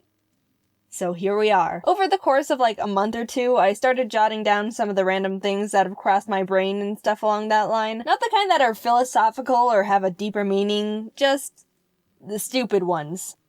This video might change the way you view me as a person. Whatever, I don't care. Let's get started. I was going through my phone contacts the other week and I was like, you know what? I want to get rid of the people I don't really need to have in here. Some contact spring cleaning. So I started deleting people I've never talked to, and the further in I got, the more I was thinking, who are these people? Where'd they even come from? Jacob Acorn? I've never met a Jacob Acorn before, the frick? And then there'd be people where I only added their first name.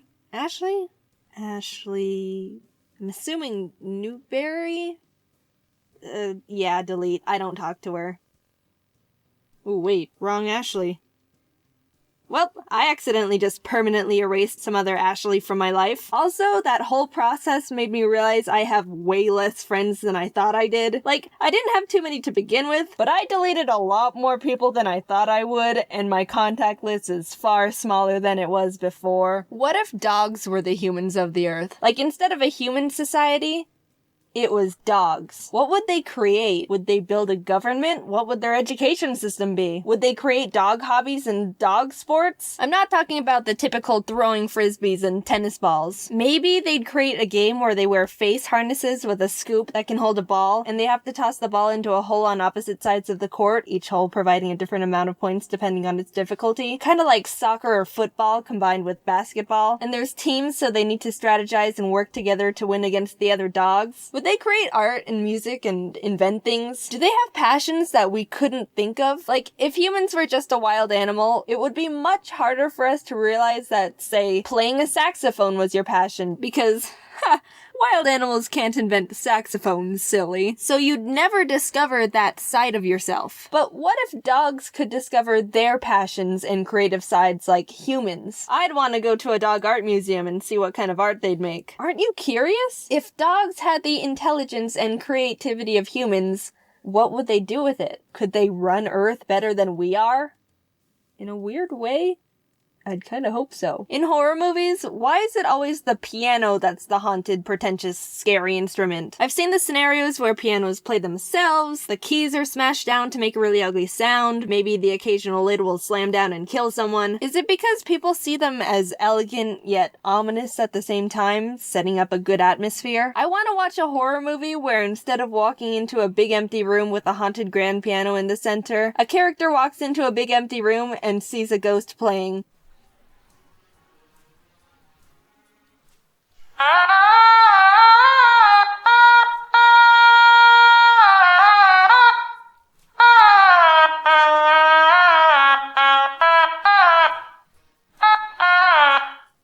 I'd be much more engaged in a movie like that. Just saying. Why does nobody talk about half-popped popcorn kernels? They're just as good as the full-popped ones. After you've consumed 97% of your popcorn, you get to the kernels at the bottom, and instead of throwing them all away, you should crunch on the ones that are semi-popped. Heck! If you don't eat the half-popped kernels, you're missing out on some of the best things in life. One time I was at the grocery store getting groceries. Yeah, great script writing there, Jaiden. That was poetic. And at the checkout, I could tell the cashier was new at her job. Not like she was doing everything wrong, but you could see she didn't have the fluid motion down of a professional grocery store scanner. Those people have it down like it's an art form. It's beautiful in a strange way. So she was scanning the things, and she got to the cilantro. You probably know this, but you can't just put a barcode sticker on cilantro. I think some stores will wrap a tag around it, but the place I was at just had a serial code that the cashier had to manually punch in. So the girl was flipping through the book that had all the serial codes in it, and she couldn't find the cilantro code. I've never mentally connected so much with a stranger before, because I knew exactly what was going on in her head. She was trying to quickly find the code because she didn't want to feel like she was taking up time by being slow, but in the stress of trying to quickly find the cilantro, her brain was getting frantic, which made her gradually start internally freaking out even more because she felt like she was taking way too much time trying to find the code, repeat cycle getting more and more intense every time, and maybe after a minute of her trying to find the code, she just silently put the cilantro in the bag. She gave me free cilantro out of panic. It was a good day. Also, did you know there's a website dedicated to hating cilantro? www.ihatecilantro.com. They write haikus. Stressing about a close deadline is kind of relaxing in a sociopathic kind of way. We've all done it. You procrastinated a bunch on a project and are in the phase of crap, because it's due tomorrow and it's already 10:45 p.m. and you've only got like 0% done. But if you think about it, it's kind of nice to see it as, well, I'm totally stressed and panicked out of my mind right now and would rather just self-implode, but this feeling is only gonna last for a few more hours, since the deadline's so close. If you didn't wait until the last minute, it would have been a less intense but drawn out feeling of dread while working, versus this approach, which even though is 10 times more mentally and emotionally draining and likely very bad for your health, only has to last for like 1 day, maybe even 12 hours if you really push it, so pick your battles. But don't say I told you which one to choose. I'm not responsible for any crummy projects you haphazardly spit out. That's still you. My parents' house had really big windows in the living room, and sometimes birds would fly into them. Most often hummingbirds. Whenever one did, I would go outside to where it landed, and if it didn't die from slamming headfirst into a window, I would pick it up and help it calm down and recover from being stunned. A lot of people would probably say not to do that because it's a wild bird that can have wild bird diseases. And they're probably right, but imagine if you did that with humans. Some kid is outside running around, they blindly run right into a tree and collapse on the ground. You run over to help them, and when you get to them, you go, sorry kid, you've got a cold. Can't help you out, buddy. Also, are you envious that I've gotten to hold a hummingbird before? One even fluttered around me when it recovered. I'm a bird master. Like I said in the beginning, I was jotting all these down over a relatively long period of time, so I didn't just write all these in one go. And after looking at the list I made, I realized I wrote half-popped popcorn 2 separate times at different occasions. I guess past Jaiden just felt extremely compelled to talk about half-popped popcorn.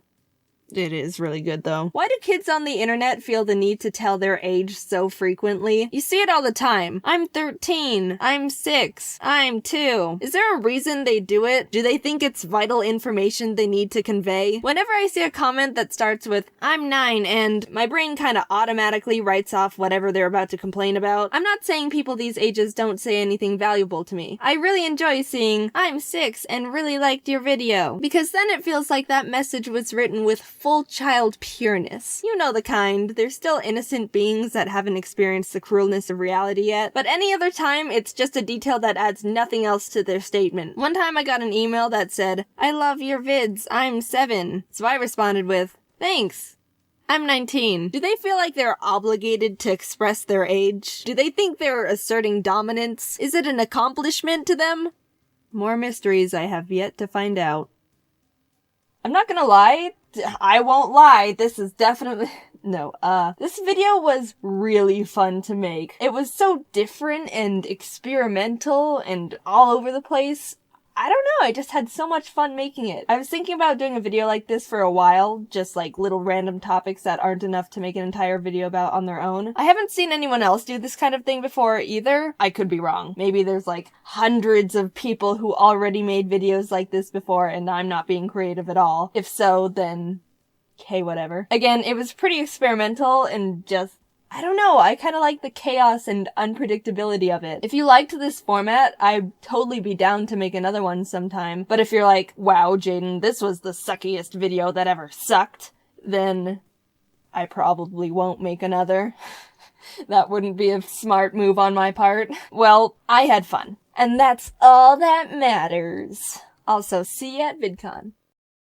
Hey guys, do you remember Kate from Embarrassing Moments #1? She was with me when I was making a fool of myself. Hello. Well, she works at a popular frozen yogurt place and has some pretty crazy customers with some pretty funny stories. And I wanted to share one of her stories with you all. Everyone say hi to Kate. Hi, Kate. Okay, so it started when an old man and his elderly family and friends walked into the store. Now, a little background on yogurt handling. Every night at 8:15, one of the employees has to clean and drain one machine that holds a yogurt flavor. This means that customers can't order that flavor for the rest of the night.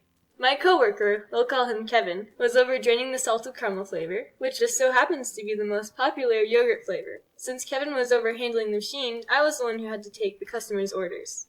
Hello, what can I get you? Give me some of those salted caramels. Oh, I'm sorry, sir, but we're draining that machine tonight. Is there another flavor you'd like instead? What? You had to go and drain my flavor first, huh? Oh, no, sir. That's the only machine we're draining tonight. But yeah, you took away my flavor first. I looked over at Kevin, who was overhearing the old man's nonsense. We made eye contact, like, what the heck? And he walked over to the old man and started explaining why he had to drain the machine, emphasizing the fact that we only have to clean out one machine a night. But you had to go and drain my flavor first.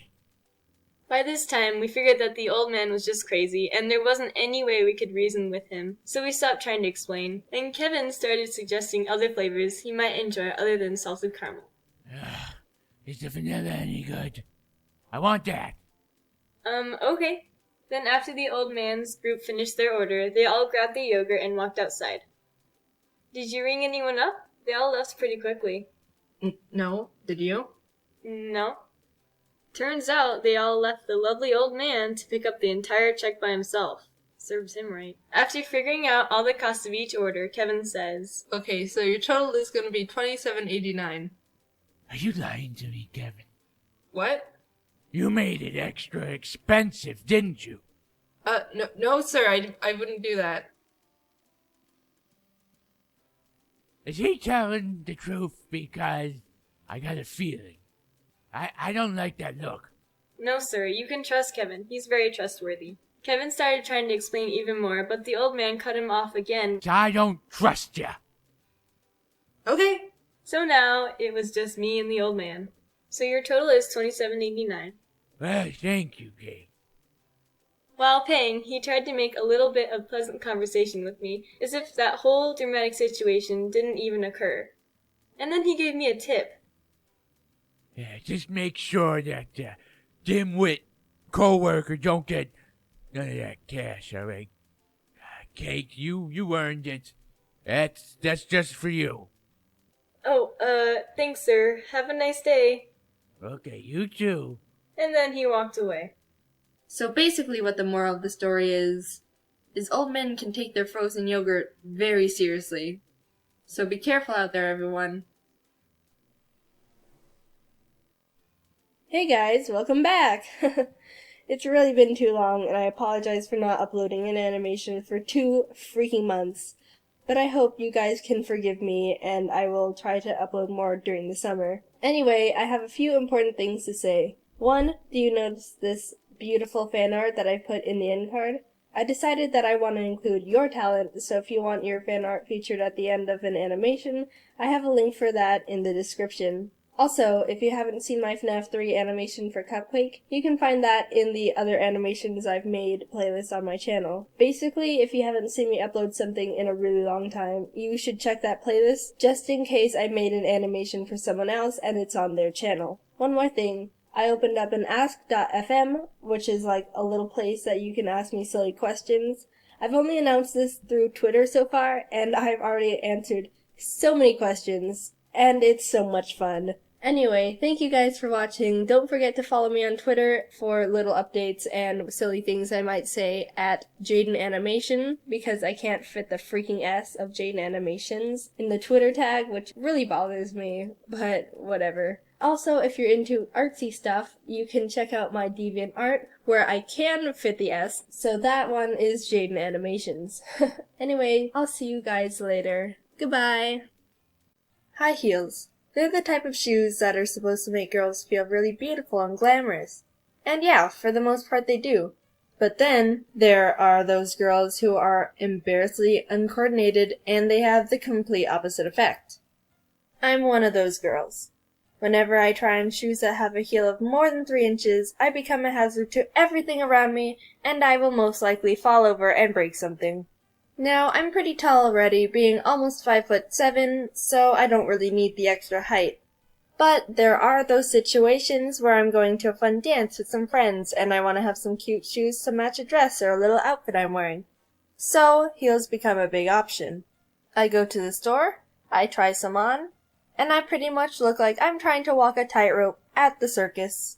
My ankles wobble back and forth, I lose all capability of balancing, and my arms always stick out awkwardly just in case I have to catch myself because of my obvious problem with these stupid shoes.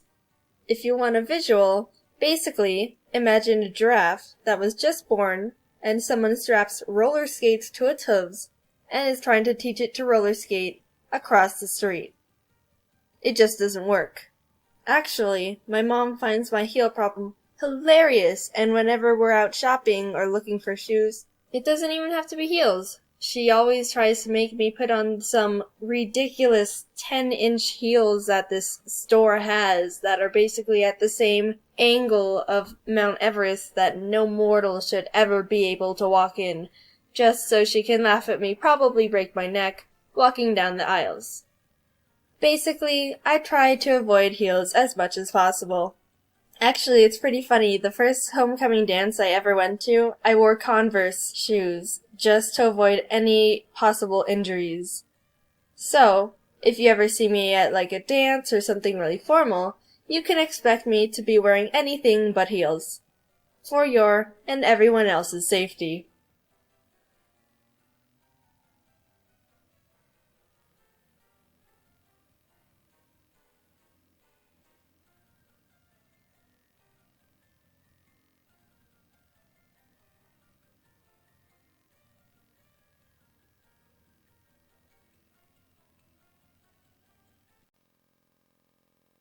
Hi!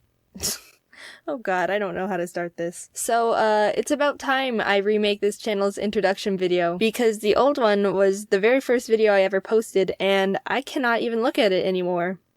Hey everyone, my name is Jaiden, and hello everyone, my name is Jaiden, and I recorded this audio on a toaster because I didn't have anything else at the time. Yeah, don't watch that anymore. Here's a new one.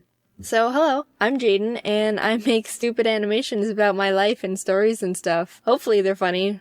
I don't know. I run the channel individually, and even though it's hard making a living on just YouTube right now, especially as an animator, I absolutely love doing it, and I think you'll enjoy the channel too. I hope you will. Not convinced to subscribe yet? Here's some lovely things people just like you are saying about Jaiden Animations. She's, cool, I guess. Wait, who is this about? Jaiden is great, and everyone should subscribe to her YouTube channel. She's a super awesome person and makes great videos. Is that good? Like that? What do you need this for again? Oh, she's great. Wait. Who are they? Hey, who's this video about? Oh, yeah, I love Domics. Wait, you said Jaiden? Jaiden Animations? I think I liked one of her tweets once. She doesn't post animations enough. There are so many things you could say about, Jaiden Animations. Can I have my $5 now? So what are you waiting for? Hit that subscribe button, please. Now, I know what you must be thinking now. Wait, now I know what you must be thinking. Wow, Jaiden, how can I support you outside of watching all your videos over and over and telling all my friends about you? And to that, I say you can support me on Patreon, where you can get extra behind the scenes looks at animation screenshots, flash files, and even a drawing from me. Whoa! Don't want to donate to my Patreon? That's okay, I guess. I don't really mind. It's okay. There's also merch you can buy from my shop. That's right. There's a Jaiden Animations shop now, and I totally didn't spend an entire week trying to figure out how to frickin' make it. Bam! That's some snazzy clothing right there. Yeah. Well, I have nothing else to say. Thank you for watching, and goodbye. Dungeons & Dragons is like a board game without the board, and you play using your imagination. If you think of something, it can just happen in game. D&D is very popular. Almost everyone I've ever met absolutely loves it, and I have never played it before, even though I always thought I would really like it. People would tell me stories of their games, like, so this one time me and my party were entering a cave, and there was a big ogre guarding some treasure, but I used my charisma stat to seduce him, and we ended up eloping together. Dude, if you don't think that sounds crazy fun, then I don't think we would get along, and you should probably unsubscribe. But if you do think that sounds fun, then hey. Sorry, I've never done that before. It felt weird. I decided to reach out to Charlie, aka Slimesicle, aka Charlie Slimesicle, because he's super into D&D, and we ended up forming a little group of me, Alpharad, Ronbu as the players, and Charlie as the Dungeon Master, which is like the game organizer / manager / god. We all created our characters, and into the world we were teleported. The clouds part over a vast, lush forest. In it, a giant ancient oak tree can be found looming over all the other trees. The inside has been hollowed out, and a sign hangs on the side reading Old Oak Inn. Inside, many creatures of various origins are relaxing, drinking, socializing, but one stands out. A cat, equipped with various instruments, sits at a table, leaning over their cup of milk and scanning the room. They spot a dragonborn drinking at the bar, alone, seemingly pondering life. From the other end of the bar, a man in a suit approaches the dragon and starts a casual conversation. Do you know Mark? No, I don't. Who are you? I'm Paul. I'm an assistant manager at Ye Old Mart of Wall. 43 years old. My wife passed away during childbirth. My parents died. And my only child, Paul Jr., ran away at age 6. I'm living a deadbeat life, not even able to go up in the corporate ladder because my manager, Mark, prevents me from doing so. So here I am, drinking away my woes. I'm Zoot. Hi, excuse me. Are you two new around here? Born and raised. I wish I was. Okay, so I've been stuck in a time loop for what I believe to be the past 3 years. I've relived the same day over and over. I suspect my neighbor Thomas somehow trapped me here, but I don't know how to escape. I can prove it. Look, over there. In about 5 seconds, there's a 70% chance a waiter is gonna trip and drop their glasses onto the ground.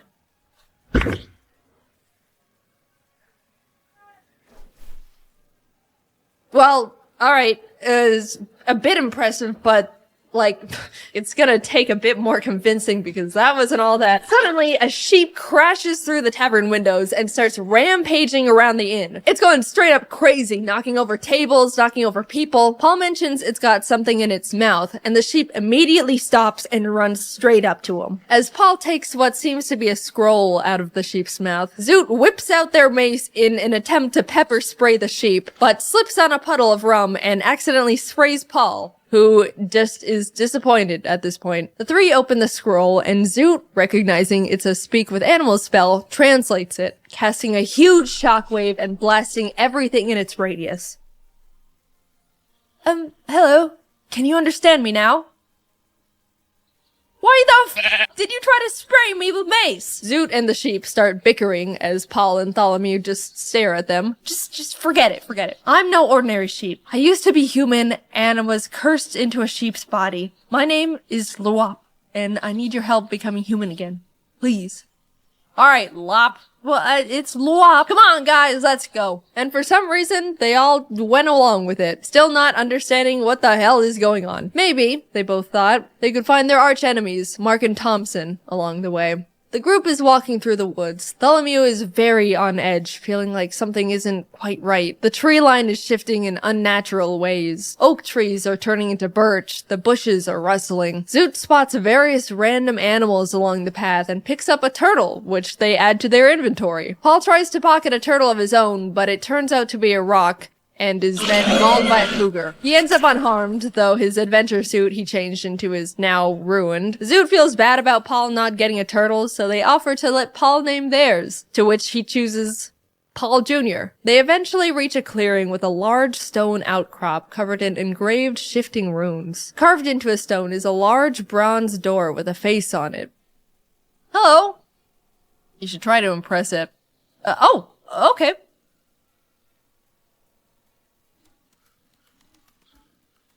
Answer me these riddles 3, and then you can come in. I'm a riddle door. The alphabet goes from A to Z, but I go from Z to A. What am I? The alphabet backwards. Wrong! The answer was zebra. Who is next?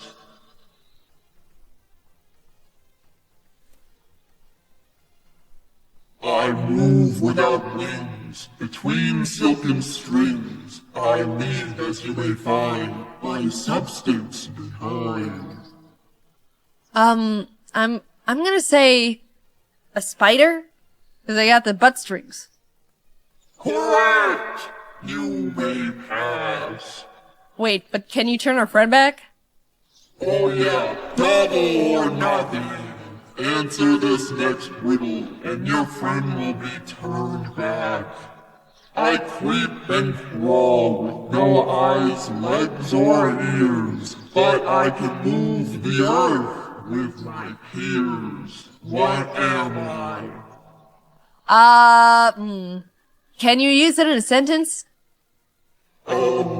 The answer to the question? Yeah, like spelling bee style. Nice try, but you're not gonna worm your way out of this. I think I picked up on it. I don't know if you noticed, but he said worm on accident. I'm very detail-oriented. Don't listen to him, he's a zebra. Paul Jr., what do you think the answer is?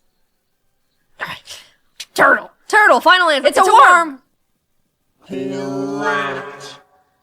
The adventurers walk through the door's mouth, which closes behind them. As they're walking into an open room, they're greeted by a closed silver door. Zoot immediately pitches the turtle at the door, but nothing happens. There's 3 dishes of clay placed in front of 3 pedestals, and the door face emerges once again, this time on the ceiling. In order to continue, create whatever you want. Not wanting to deal with more riddles, Zoot throws a dagger into the door's eye.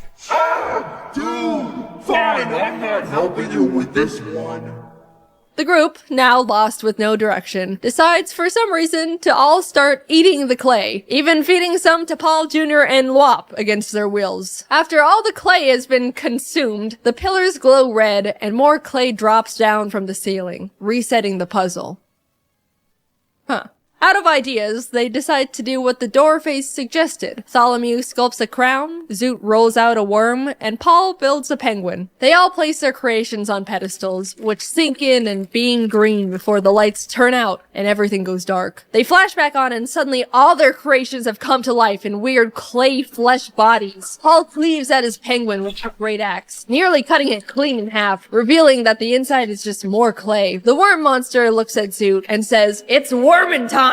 Causing Zoot to scream and sending a shockwave towards it, immediately exploding the worm and splattering clay everywhere, living as a normal-sized worm now. The worm lunges and wraps itself around Zoot's throat, trying to choke them out. Bartholomew rips the arms off the crown monster and dodges its follow-up attack. The penguin reforms itself, sprints full speed at Paul, but slips and splats into a pile of clay on the ground, to which Paul finishes off with his axe. Meanwhile, Bartholomew attempts to rip the legs off the crown, only for the crown legs to turn into arms, grabbing Tholomew and climbing onto their head, causing them to lose their mind. Viewing the other party members as enemies, Paul shifts his attention to Tholomew, throwing his great axe horizontally at the crown. Unfortunately, it goes a bit low and the handle smacks Tholomew directly in the face. Zoot gets a grip on the worm, ripping it off their throat, and breathes acid onto it until it's reduced to ash. Tholomew blows on their bagpipes to attack Paul, sending out a thunderous shockwave that shakes the cavern. Paul is able to hold his ground, runs up to the two, and successfully cleaves the crown off Tholomew's head. All the clay monsters have been defeated. The silver door opens, and everyone cheers together in celebration. The adventurers enter the new room to be greeted by wooden structures, spiral staircases, platforms, and a golden door at the very back wall. It looks like a camp is set up inside the area, and voices can be heard above on one of the platforms. Tholomew scans the area looking for traces of their neighbor, Thompson. Not only do they discover a pack of goblins that have inhabited the area, but he also recognizes a familiar boot print in the clay. It's the same type Thompson wears. He's been here. Paul climbs up to the goblin platform and sparks conversation. The goblins are confused and a bit wary of the intruders, but introduce themselves nonetheless. I'm Gob, that's Glob, that's Gobble, that's Gobble Gob, and that's the Peeler. And who's that? That's Bloyle. So your names are Gob, Glob, Gobble, Gobble Gob, Peeler, and Bloyle? The Peeler. Got it. So your name is the Peeler. You don't know anything about Mark or Thompson. I only know about one thing. And that's peeling. Yeah! Ah, great. There you go. Oh, jeez. Okay, all right. We're leaving. Paul starts booking it to the door they came in through, the Peeler right on his tail, stabbing at his ankles. No one else is doing or saying anything, they're just watching. Paul makes it back to the previous room, and the Peeler slinks into the shadows. With Paul in the other room and Tholomew and Zoot unable to speak Goblin, Tholomew is left trying to communicate through improvised sign language, pointing at the door and blowing kisses at the goblins to signal peace. Zoot tries to slip around the goblins in the meantime, as communication is clearly not working and the goblins are only getting more aggressive, but they bump into an invisible force they can't see, alerting the goblins, who are now initiating combat. Zoot decides to keep running to the door as Tholomew bangs on their drums, sending sound shockwaves at the attacking goblins. Gob, Glob, and Gobble are all sent flying off the edge of the platform, falling to their deaths. Gobblegob, in a fit of rage after losing his friends, lunges at Tholomew but misses completely, sending himself off the edge of the platform too. The Peeler emerges from the shadows to lunge at Tholomew, who is taking up Bloyle, but Paul jumps in just in time, clashing blades with him. As everyone is distracted, Zoot gets to the door, peeking in to see an entirely golden room with a small golden rod shaped like a tree branch floating at the center. The branch shifts between valuable materials, at one moment being made of gold, then emerald, and ruby. Gobblegob, the goblin that accidentally dove off the side of the platform, sprints back up the stairs and attempts to tackle Tholomew off the platform, but accidentally leaps over him and plummets once again over the edge, this time to his demise. Paul and Tholomew perform a clumsy team attack together and finish off the Peeler, ending the battle, but because of the uncoordinated attack, Paul's axe is now peeled. They all hurry over to Zoot and enter the golden room together, trying to figure out how to get the artifact down. Zoot suggests they all toss Slop into the air to get it down, so Paul Solongi Bowser's the sheep into the air, but in the complete opposite direction. Tholomew quickly runs over and breaks his fall, and before Lop can say anything, they throw him again, this time hitting their target as they both fall to the ground. No one stops Lop's fall this time as he lays motionless on the floor. As Tholomew is healing up Lop, Zoot approaches the wand, only for it to be snatched by an invisible force. An unseen figure then reveals itself. Well, hey there, neighbor. Oh, and Paul. It's me, your good friend, Mark Thompson. Tholomew, you ruined my life, spreading false rumors about me. You said I cursed you, and now no one wants to talk to me. My wife and kids left me, everyone avoids me, so I spent years becoming a dark wizard, and I'm gonna have my revenge. What about me? And you, Paul? Anyway, yeah! You all are gonna be spending the rest of your lives here in this shifted sanctum. I'll be going now. Bartholomew quickly casts locate object on the wand Mark is now holding and throws ink in the general direction, hoping to reveal where Mark is. But unfortunately, it doesn't land. Zoot sprints in the direction Bartholomew indicated and attempts to tackle the air. They make contact, but bounce off of Mark's rock-solid beer gut, breaking the invisibility spell. Bartholomew whips out their drums, slamming it with the intent to cast a thunderwave on Mark, sending him flying from the impact. Zoot follows behind and shouts, "Depression!" casting a command spell on him. He stops in his tracks, facing Zoot, and says, "I'm so sad." Having never dealt with depression before, he pulls out a picture of his ex-wife and kids and just stares at it longingly. Paul and Bartholomew see their chance to attack him and once again try to use an ultimate team attack. They grip Paul's peeled axe together and throw it in tandem at Mark. But once again, they mess up and Bartholomew is accidentally sent flying with the axe as it pierces Mark's chest. Mark is unfazed, still wallowing in his depression, but Zoot sees this as an opportunity, casting Disguise Self and visually turning themselves into Mark's ex-wife. "Ella, is that you?" "It is! Mark." Mark drops the photo and wand, sobbing, and slowly walks towards Zoot, who has their arms out, ready for his embrace. He grabs Zoot and pulls them close, tears streaming down his face. "It's been so hard. It's okay. I'm here now."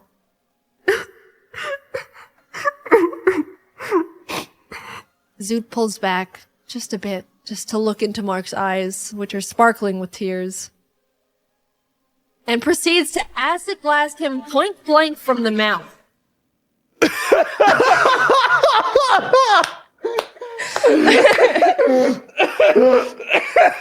Mark is heavily damaged but alive, snapping back to reality and throwing Paul's axe to the ground. "If I can't have the wand, no one can!" Paul picks up one part of his peeled axe. Looks like the manager position just opened up. He throws the axe and hits Mark, but doesn't kill him. He then picks up the other peeled axe part to throw as well, but it boomerangs around and hits him in the back of the head. Bartholomew grabs the wand from the ground and points it at Mark. "This is for everything. The low tax return, the restraining order, for moving in next to me.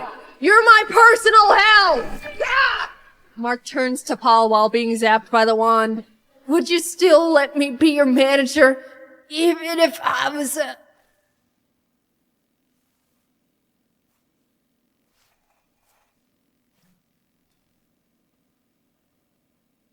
"You're fired." "You guys did it! Please, use the wand to turn me back into a human. Please!" Bartholomew casts the wand's powers onto Lop, finally turning him back into his original form. Paul and now human Lop lock eyes. "Hi, Dad." "Paul Jr. Is that you?"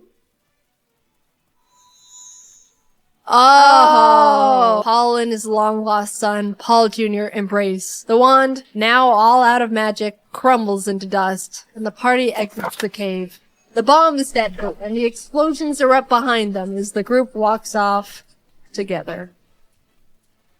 Thanks for watching. This was a different type of video, but I hope you enjoyed it. Especially big thanks to Charlie, Ronbu, and Jacob for the great D&D session. It was super fun, and I really want to play more. I'd like to upload highlights of the actual D&D session to my second channel eventually, but it's not ready yet because I'm bad at planning. So maybe that'll happen one day. Anyway, this was a big project. Thank you to the team as always, and to Sir Meow for the sound effects. Links to everyone are in the description. Okay, I will see you later. Bye-bye. I grew up only wanting to watch cartoons for the most part. I never tried to drift into other shows or movies with real people and actors. Normally, if something had actual humans in it, my 7-year-old self would be like, "Real people? No thanks, Bourville. I don't want to watch anything unless there's mutant super children who are birthed from a crock pot." I like to believe I'm a really open-minded person now. I don't just blow things off like that. I generally don't feel like I have the right to judge or have a strong opinion on anything unless I've researched and tried to understand every aspect of it first. That way I can use all the facts to come to my overall standpoint. It's easy to hear just one detail about something and jump to a conclusion. People form opinions based on their personal values and beliefs, but only knowing certain details can change things instantly. Here's an example. Judy saw Ron push her dog. Wow, what the heck? Ron's some rotten dog hater. Frick Ron, dude. Now hold on a sec. It's easy to believe that, but actually, Ron pushed Judy's dog because the dog attacked his child and Ron was only protecting his kid. Whoa, really? Judy needs to put her dog down. It's a hazard to everyone around it, attacking kids and crap. I can't believe she'd be okay with owning a rabid dog. She probably didn't take care of it. Judy's a horrible dog owner. Okay. Untamed dogs are a safety problem for sure, especially around children. But you didn't realize the dog only attacked Ron's child because they were teasing the dog with an ice cream cone and the dog just jumped up onto him wanting a taste. Well then, it's the dumb kid's fault for— I'll cut off the story here because I could add so many more layers to it. But you see how quickly your views can change if you don't know all the details to something? At every new point, the resulting opinion wasn't necessarily wrong or incorrect, although I made them extreme for emphasis, because you were forming a standpoint based on the only information you had. But yeah, that's my tip for the day. Look more into things and do research before you make a super strong opinion on something. This whole video got way off track real quick. I'm gonna go back to talking about what I was gonna talk about in the first place. So TV. Once I got older, I still mainly only watch cartoons. But I've developed an extreme love for documentaries. You don't even realize you can be interested in something you never even realized you didn't care about until you watch a documentary about it. Like one time my best friend Kate and I sat down and watched one about the voice and puppet actor behind Elmo. It was mesmerizing. Totally random. You'd never even think about wanting to learn about something like that, unless it's like 4 a.m. and you're in that weird fever dream phase. I think it's funny when documentaries go all cinematic with their shots. Like when the main guy's walking, looking off into the distance, on a journey, one man versus the world. People never understand him. It's not a phase. He'll show them all. Because I can only imagine how awkward it is to set up those shots. First, the cameraman has to walk like a quarter mile away while the main guy just waits there, or vice versa. Next, he has to signal he's ready for the guy to start walking. Maybe through cell phone, maybe walkie-talkie. I think it's more funny to imagine he just screams at the top of his lungs and freaks out the civilians around him. Then the guy starts walking, looking at the scenery around him, acting like he isn't being filmed from 1,300 feet away for his documentary that's gonna change the world. By the way, I don't know how anyone can walk normally when they tell themselves to. Once you tell yourself, do something normally, you pretty much just increase your chances of screwing it up by 90%. One time I was walking across the bottom of some bleachers and I told myself, there's a lot of people I'm in plain view of right now. Don't make a scene. Just walk normally. They aren't paying attention to you. You're just some random person. And I tripped over a trash can. Anyway, there's probably other more efficient ways to get the shots. I'm not some documentary camera director, but it's still less inspirational and more amusing when you think about taking away the music and voiceovers to imagine what it was really like to just get the base footage. Same with reality TV shows. Kate's older sister was accepted onto a singing show once. I don't want to get into possible legal trouble by saying which one because they had to sign contracts and stuff. But she said that when they were filming their parents to portray the, "Oh, we're so proud of her for following her dreams" kind of clip, they had Kate and her brother in the background to make it look all casual. They told them to just look like you're talking to each other while we film the foreground. So we can talk about anything and no one would know. Watermelon, watermelon, watermelon, watermelon, watermelon, water. I'm not big on most reality TV shows because as real as they might be, some are completely set up, some aren't. They're all dramatically enhanced to some degree. And there's a point where you start noticing, and it's hard to take anything seriously after that. What I find the most amusing are the sound effects and how crazy they are. I've been obsessed with watching Gordon Ramsay's Kitchen Nightmares show, so I'm gonna use those as examples because I've watched so many. Why are you so stubborn? I'm not stubborn. It's like no one's striving to be better. You tell me how you feel about the frozen food. I hate it. Made yesterday? It was actually made 3 weeks ago. The salad. That was quick. Not bad. Thank you, my darling. Enjoy. Thank you. Jesus.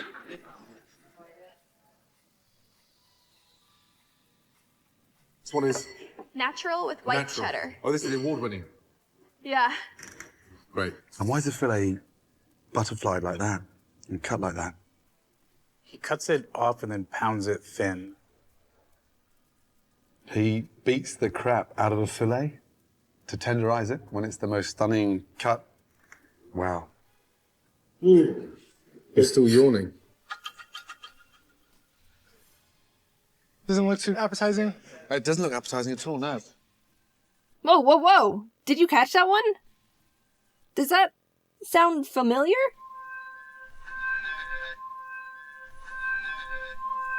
Kitchen Nightmares uses the same sound effect of some kid butchering the recorder as the pigeon documentary I talked about in my thesaurus video. Is there some, like, YouTube music library, but for documentaries we don't know about? Hey, Craig, what's the sound effect you used 43 minutes 8 seconds into your Rubber Ducks documentary? Oh, it's Maracas _ 05. Ah, thanks. Yeah, I tried Maracas _ 02, but it didn't have the exact effect I was going for. In the UK, they don't use nearly the amount of dramatic sounds American shows use. Just look at this old clip from the UK version of A Kitchen Nightmares. Does this make you feel better shouting in front of the blue I'm not shouting in front of anybody. Is that you have to show off? I'm... How bloody Don't dare be stupid. you? Don't be so stupid. No over-the-top dramatic crap? It's almost pure.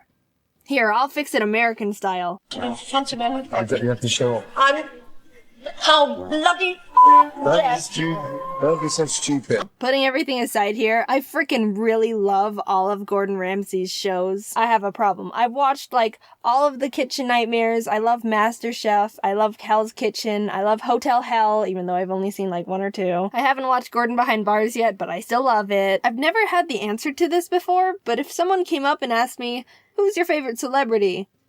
I think I'd have to say Gordon Ramsay. Ironic, considering he's a chef and I don't eat the standard American diet. But he's a really great person from what I've gathered. Someone might think, oh, he's just a big jerk who yells at people. No, you've got to look deeper than that. Where is your character analysis? He's a genuinely great guy who's passionate and takes pride in what he does. He's not cocky or arrogant. He's always willing to learn more, and how this turned into me talking about how great Gordon Ramsay is. Gordon, you're welcome for sticking up for you.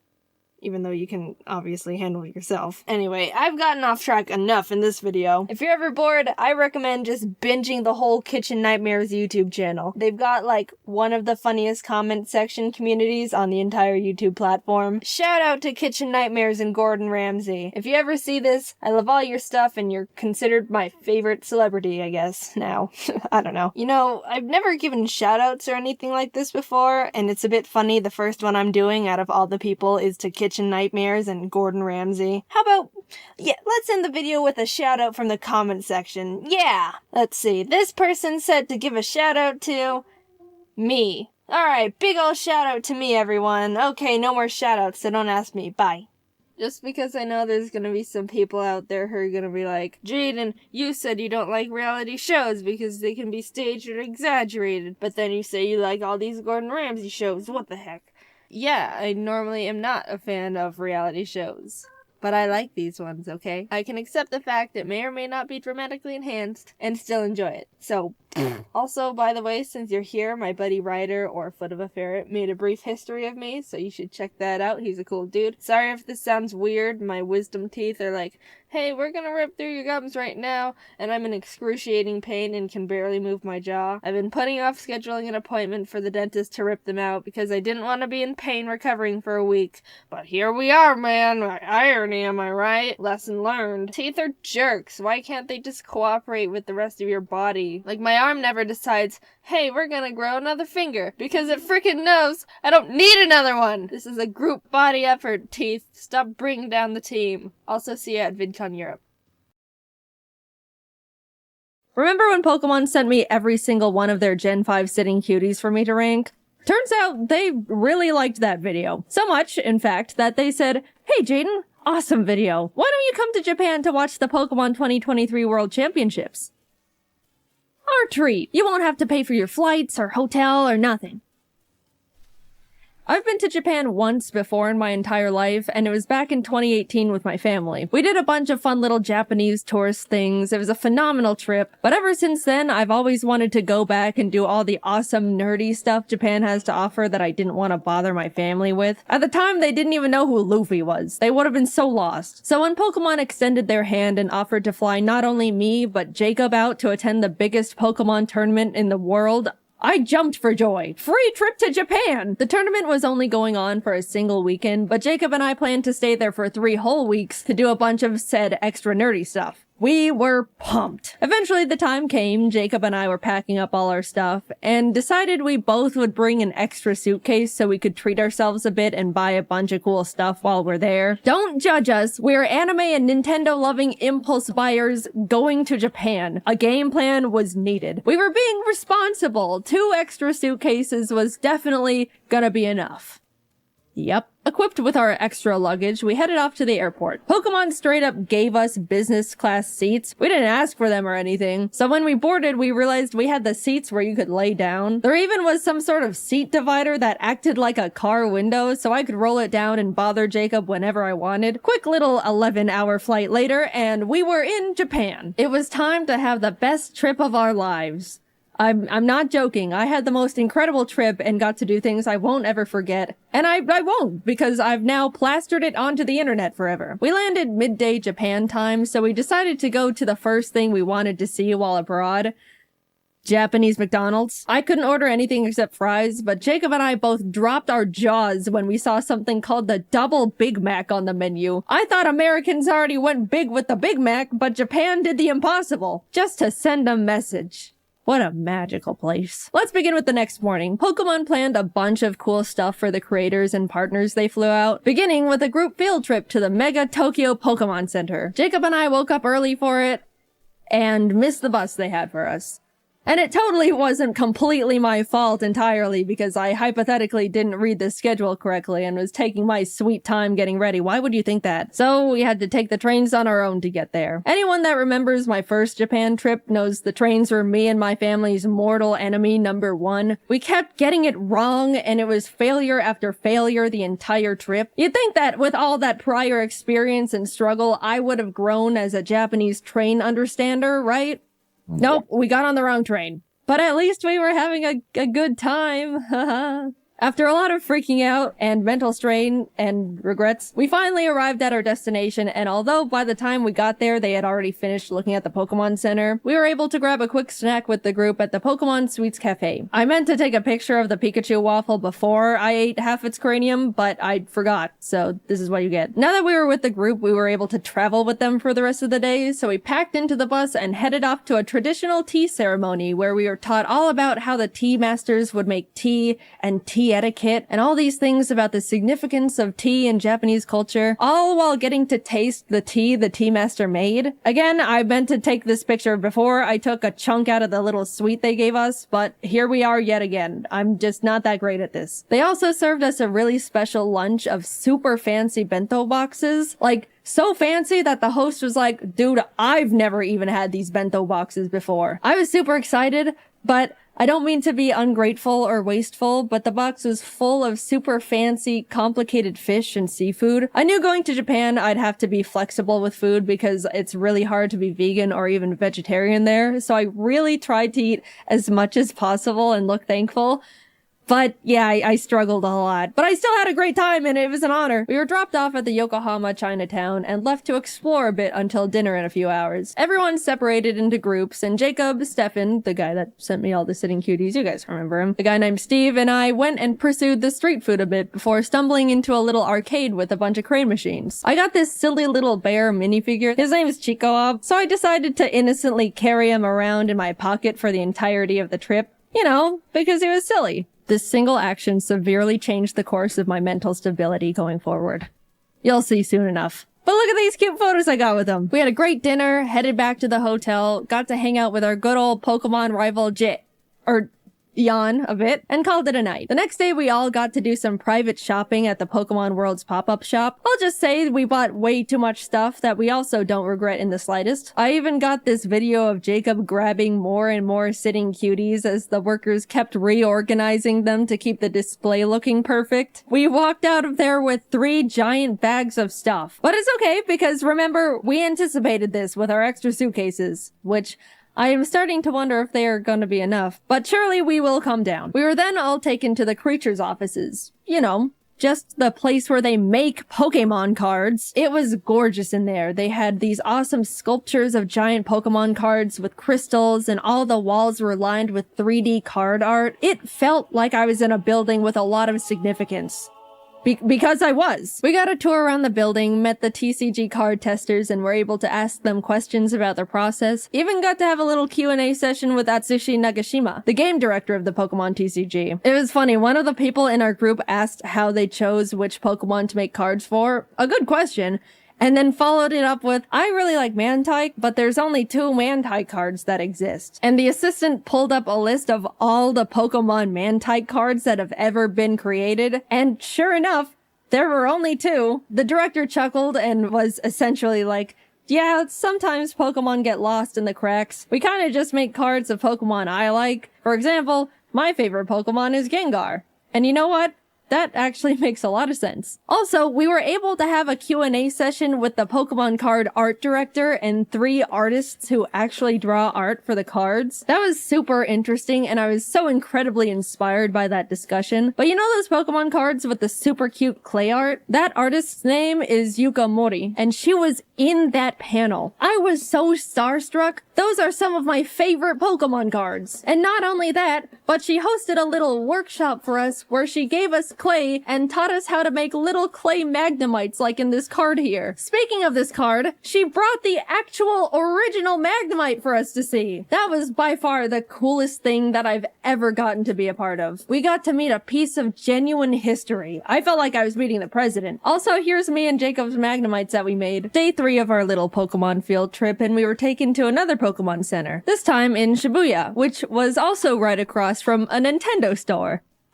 It was like a bullet was shot through our credit cards. In the shopping center, I saw a little gacha machine with little miniature Chiikawa plushes. I was only interested in getting Chiikawa, but I decided to test my luck anyway.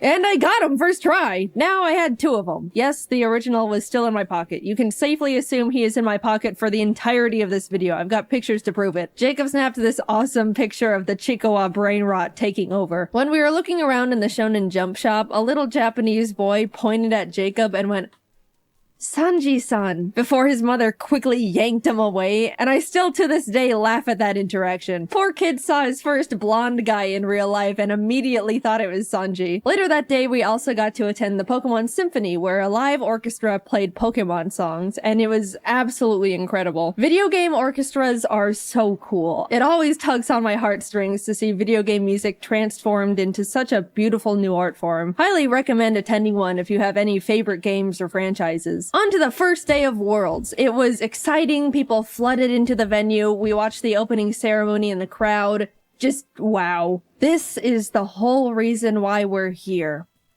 We went back to shopping. Look at this cute little Chiikawa book I found in a nearby bookstore. At this point, we were absolutely pushing it in terms of luggage space, and we were day 4 into a 2.5-week trip. Our shopping sprees until this point were very not frugal. So we cut our losses and bought 2 extra giant suitcases to fit everything better. Okay, we knew we were gonna need extra suitcases. Getting a few extra couldn't hurt. Look, the flights were paid for. We were still saving money at this point, I think.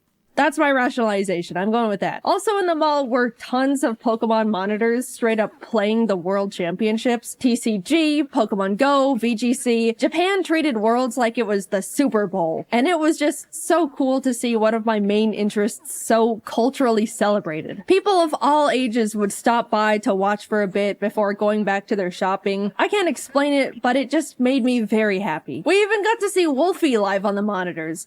How'd he do? He did great. Don't worry about it. Nothing happened. Look, we were just happy to see our friend on the Pokeball screen. Proud of you, Wolfie. You're so cool. The second day of Worlds was hype. So hype that we left Yokohama and flew to Osaka. I haven't mentioned it yet, but we actually got tickets to see the one and only Hatsune Miku live in concert. The real ones know how huge that is for me. I want to talk about how life-changing that was, but I'm gonna make a whole separate video about that experience I'll be posting next. All I'm gonna say is it was the best day of my entire life. By a lot. Subscribe now before you miss it, just saying. I will mention, we did have to take the train to get back later that night and got super lost again. And we never get better at it. Don't expect anything to change in that regard. We did finally get back to Yokohama, crashed for the night, and had a nice slow morning as we got ready for finals later that day. To any One Piece fans who are caught up, we were in Japan for the One Piece anime episode. You know what I'm talking about. 1072. We were able to turn on our hotel TV and watch it live. And that was so cool. I don't talk about how much I love One Piece much, mainly because it doesn't really come up, but One Piece is peak, and it was an honor to be in Japan at such an iconic part of the manga and anime's history.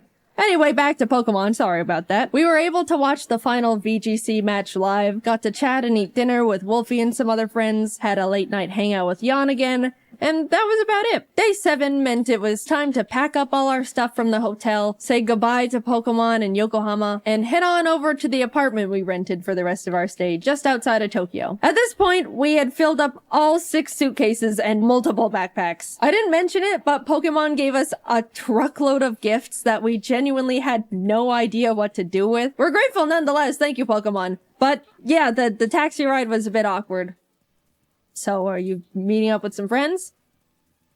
No. After we got situated in the new place, we decided to look around the area and grab some lunch. And I gotta say, the little hole-in-the-wall restaurant Jacob found was some of the best ramen I've ever had ever. They even made it vegetarian for me, which was extremely kind of them. Food modifying is a bit tricky in Japan compared to the States, so I was very, very thankful. And it was delicious! We then proceeded to do absolutely nothing for the rest of the day because we were exhausted from the trip so far. I haven't mentioned absolutely everything we'd been doing on the trip because it would be a lot of, first we did this and it was cool, then we did this and it was cool. Even though it was such a pleasure to be invited, I was so dead. And definitely looked super not approachable or friendly to the rest of the group by the end of it.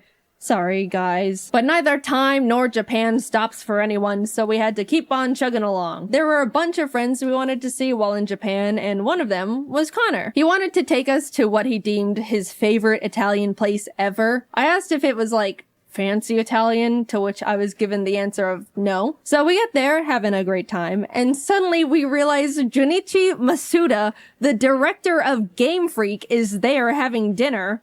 Not a fancy dinner, my ass. I then look down to see the Freddy Fazbear FNAF t-shirt that I am wearing. Not the best Jaiden moment to exist, but hey, what can you do? The food was phenomenal though. I already mentioned the best ramen I've ever had while on the trip, but this was genuinely the best pasta I've ever had in my entire life. Maybe even a top 3 meals ever for me. I don't know what the other 2 would be, but that Connor place is definitely up there. The next day we went to the One Piece store in Shibuya and bought a lot of stuff because there was a lot of topical and hype things in there, as you could imagine. If you don't get it, go catch up and come back. Don't worry, it won't take too long. My favorite character is Mihawk, but out of all the stuff the store had to offer, there were only a few stickers and a single keychain for Mihawk. I'm still mauling about that one. I just want more Mihawk. Is that too much to ask for? Even this guy got better merch. The world's greatest swordsman deserves better.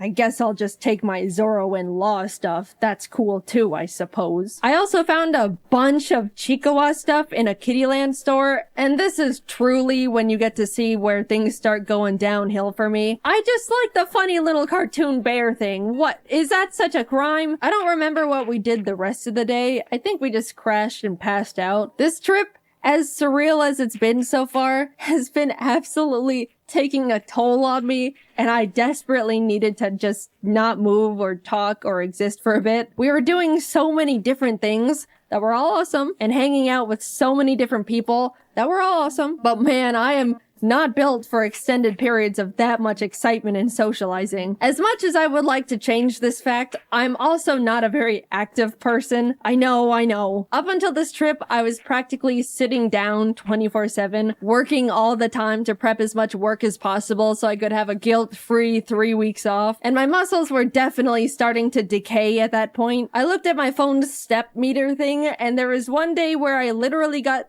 300 steps. That's pathetic. And suddenly, I'm logging over 20,000 daily. My body was screaming. What the hell are you doing out there? Please stop. Plus, we were in Japan during the hottest, most humid time of the year. Every time we left the air-conditioned luxury of a building, we would immediately be drenched in sweat. Look, I'm used to the heat. I grew up in Arizona, but even this was too much. So yeah, crash and burn it was. Tokyo Disneyland! was a bit underwhelming. It felt like a slightly worse version of the one in California because of the oddly spaced layout and surprisingly empty vibe. We did go to a Stitch-themed show thing, and as we were walking in, a worker stopped us and said, "Oh, excuse me, Stitch only speaks Japanese," like warning us it's not super tourist friendly. But I just think the statement of Stitch only speaks Japanese is hilarious. We went in anyway, and yep, Stitch only spoke Japanese. Kazoku. Yeah, overall, it was not the best thing we did, but apparently, I didn't know this, Japan has 2 Disneys, Disneyland and Disney Sea. And we went to Land, which is unanimously deemed the worst of the 2. So, oops, better luck next time. Jacob and I took 2 more rest days where we just turned to ash. Then up and at 'em, back to Osaka we go. This time we went to an Eve concert. Besides Hatsune Miku, the Japanese band Eve is the only other concert I've said I wanted to go see. I love their music videos they have for all their songs. It's always such beautiful animation. And by the way, they're the ones who sang the season 1 Jujutsu Kaisen anime opening theme, if you're lost. Earlier in the trip, Jacob just so happened to look up if they were doing a concert while we were there, and lo and behold, they were. He got some totally not scalped tickets, which turned out to be a super complicated process, so thank you, Jacob. You're the bestest friend I've ever had. Thank you for going through the trenches for silly old me. Anyway, the concert was so incredible. The atmosphere was fantastic. They had awesome visual effects going on. The glow bands a lot of people bought were perfectly synced to the music and colors on the stage, which really enhanced the experience. The music was great, which, I mean, of course it was. That was the whole reason we went in the first place. I talk about it more in the upcoming Miku video, but Japanese encores are so much different from the American ones. They're so quiet and polite. There was pretty much no screaming and cheering. It was just a long applause with a semi-whisper chant of "Encore, encore."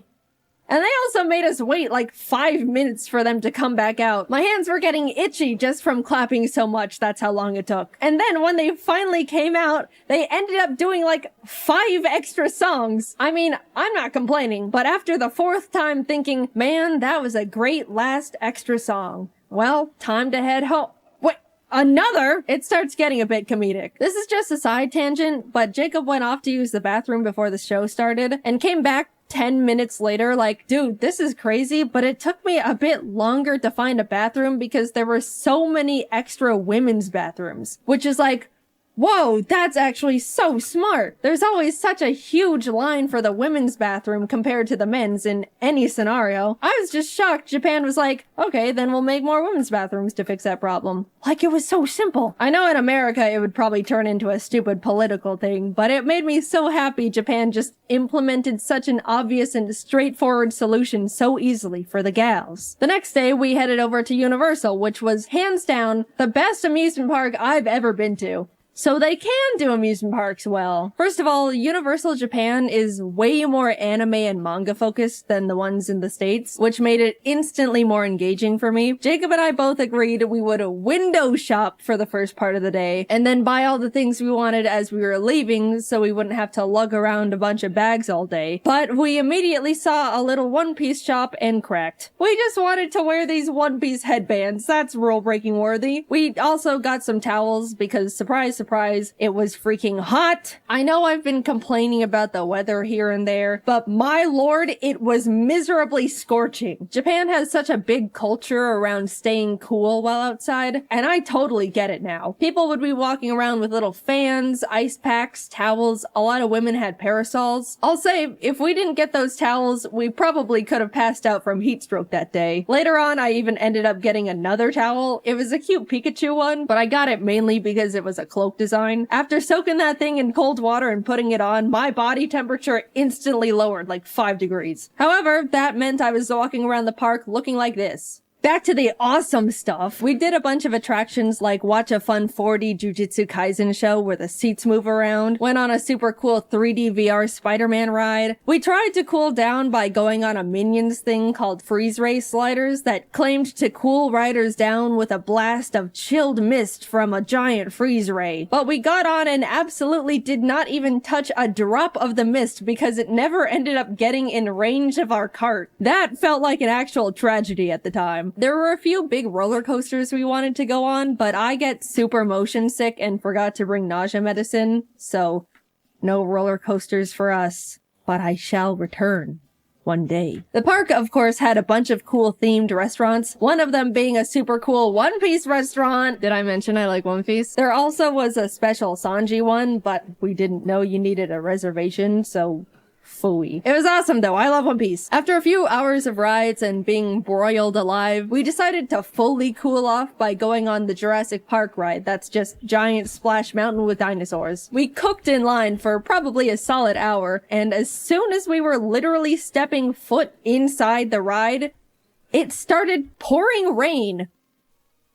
Now that's just not fair. I don't even understand how that happened, but whatever. We started buying all the stuff we window shopped for as we waited for the One Piece live show to begin. Again, please refrain from judging. I am being vulnerable and open here. By the way, as we were walking around, we stumbled onto a little Mario-themed show just out in a courtyard area. They played some fun little custom songs and had all these dancers alongside the mascots. And then out of nowhere, they started absolutely blasting the crowd with like gallons of water. I didn't even see it coming. It was like firefighters showed up to put out a giant fire, except the fire was a bunch of Japanese people. The time came and we got to file in for the special One Piece live show, and even though Jacob and I didn't understand a single part of it because it was all in Japanese, it was awesome, and the costume design was phenomenal. It was a bit unfortunate though, because the seats were all in like a half circle formation around the stage. As much as they tried to make the show enjoyable from all angles, it was pretty hard to see the main things going on in the center. My only true complaint though is that Zoro didn't come to our side at all. All the other characters rotated around so we could see them, but Zoro only did it at the very end to take a bow. Also, Mihawk being included would have been nice, but it's okay. By the time we got to enter Nintendo Land, it was like 9 p.m. We got up at 6 a.m. by the way, so we pretty much just rode the Yoshi's Island ride they don't have in the States and headed home because that's all the energy we had left. But even just seeing that, it was miles better than the one in the States. Also, we picked up a little dinner at the 7-Eleven near our hotel. 7-Eleven is actually awesome in Japan, by the way. And they had a few little Chicoa plushie keychains, and I bought them.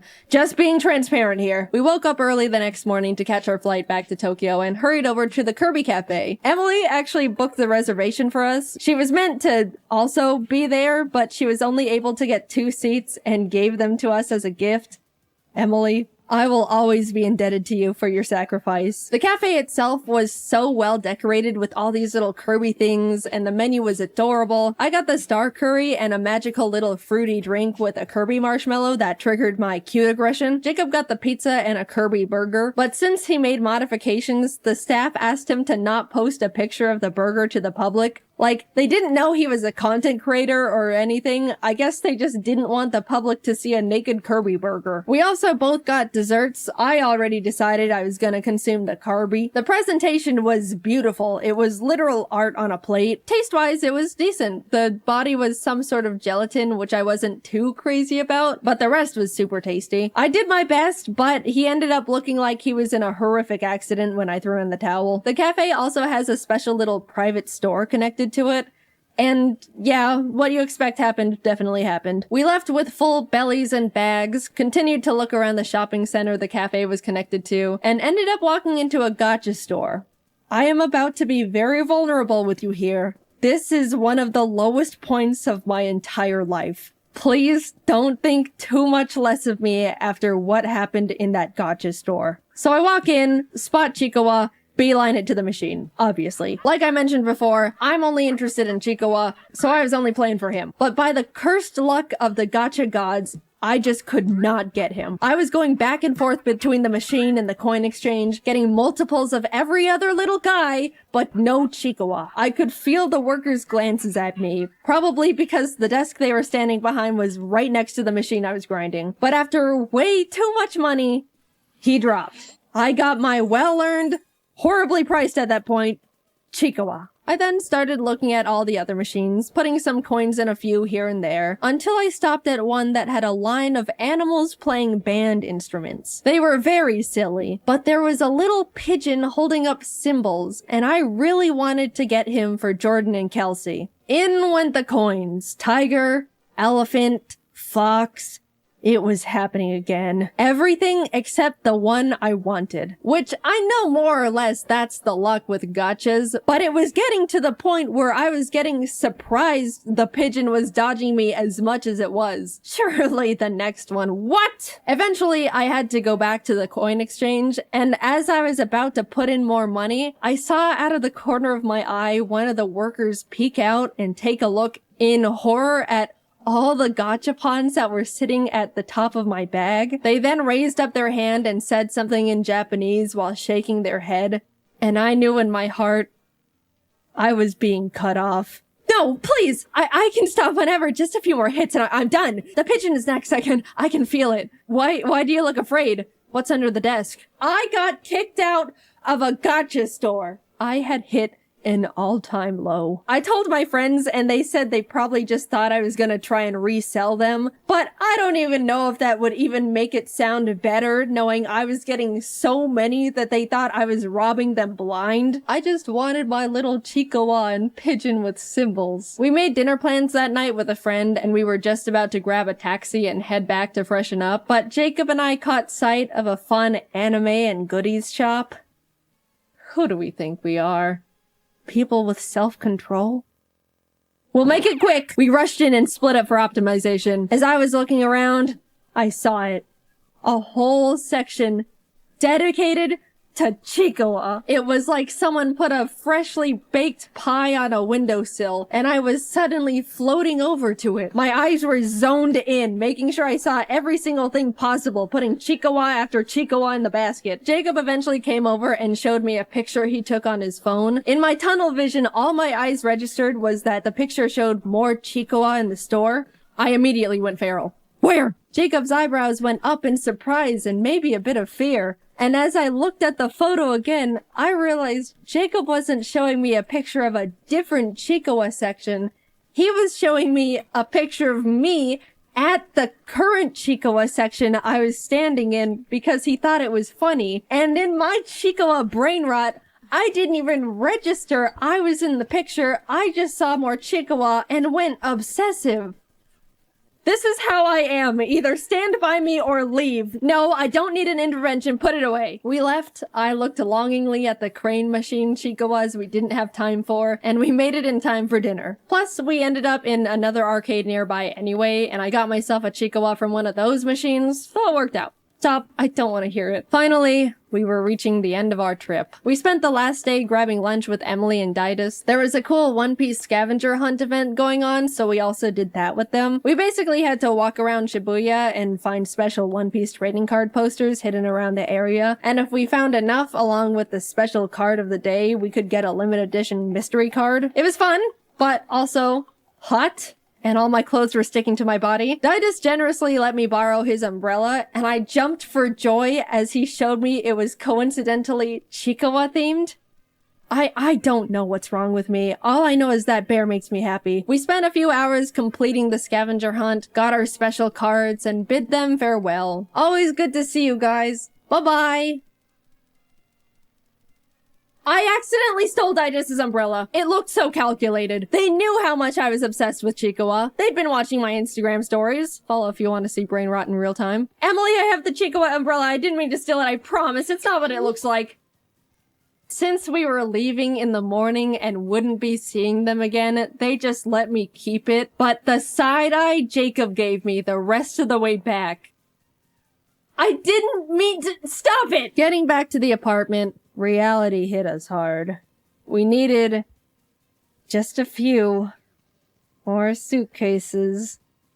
Again. In total, we ended up buying 6 extra suitcases to hold everything we collectively bought. And even then, it was a struggle making it fit. Jacob ended up going professional Tetris mode, perfectly fitting everything into the suitcases with quite literally no extra room to spare. We came to Japan each with a backpack, carry-on, and 1 extra big suitcase, and we're leaving with altogether 8 suitcases and 4 backpacks. We were lucky the taxi driver had a big enough car to fit everything because we didn't have much of a game plan if it didn't. Off to the airport we went, where we checked all of our excessive bags, paid a couple fees, boarded our flight, and headed home. That trip will go down as one of the best trips I've ever gone on. It felt like it turned into a celebration of everything that makes me me. All of my hobbies and interests, Pokemon, One Piece, at the last minute, Chikoa. We got to do so many incredible things and were given so many opportunities I'd never even thought I could be a part of. I got to see so many friends that are normally so far away, ate some of the best meals of my life, and overall was just really happy, especially getting to spend it all with my best friend Jacob. By the way, if you wanted to know why in the world we got so many things, yes, a lot of it was for us. 90% of it all was for our friends. 100% of the Chikoa stuff was mine, but that's besides the point. If you want to see what we got them, also credit where credit is due, the majority of it all was from Jacob, because he's a great gift giver and even more incredible friend to the people around him. We're all nothing short of lucky to be able to call him our friend. You can go watch his Japan video. I assume it's already up, because we had to animate a freaking 30-minute long video. My god, it was a lot. Thanks for sticking around. But yeah, I just had an unforgettable trip, and I owe the opportunity to the Pokemon Company for inviting us to Japan in the first place. I'm extremely lucky to be in the position I am, and will be forever grateful.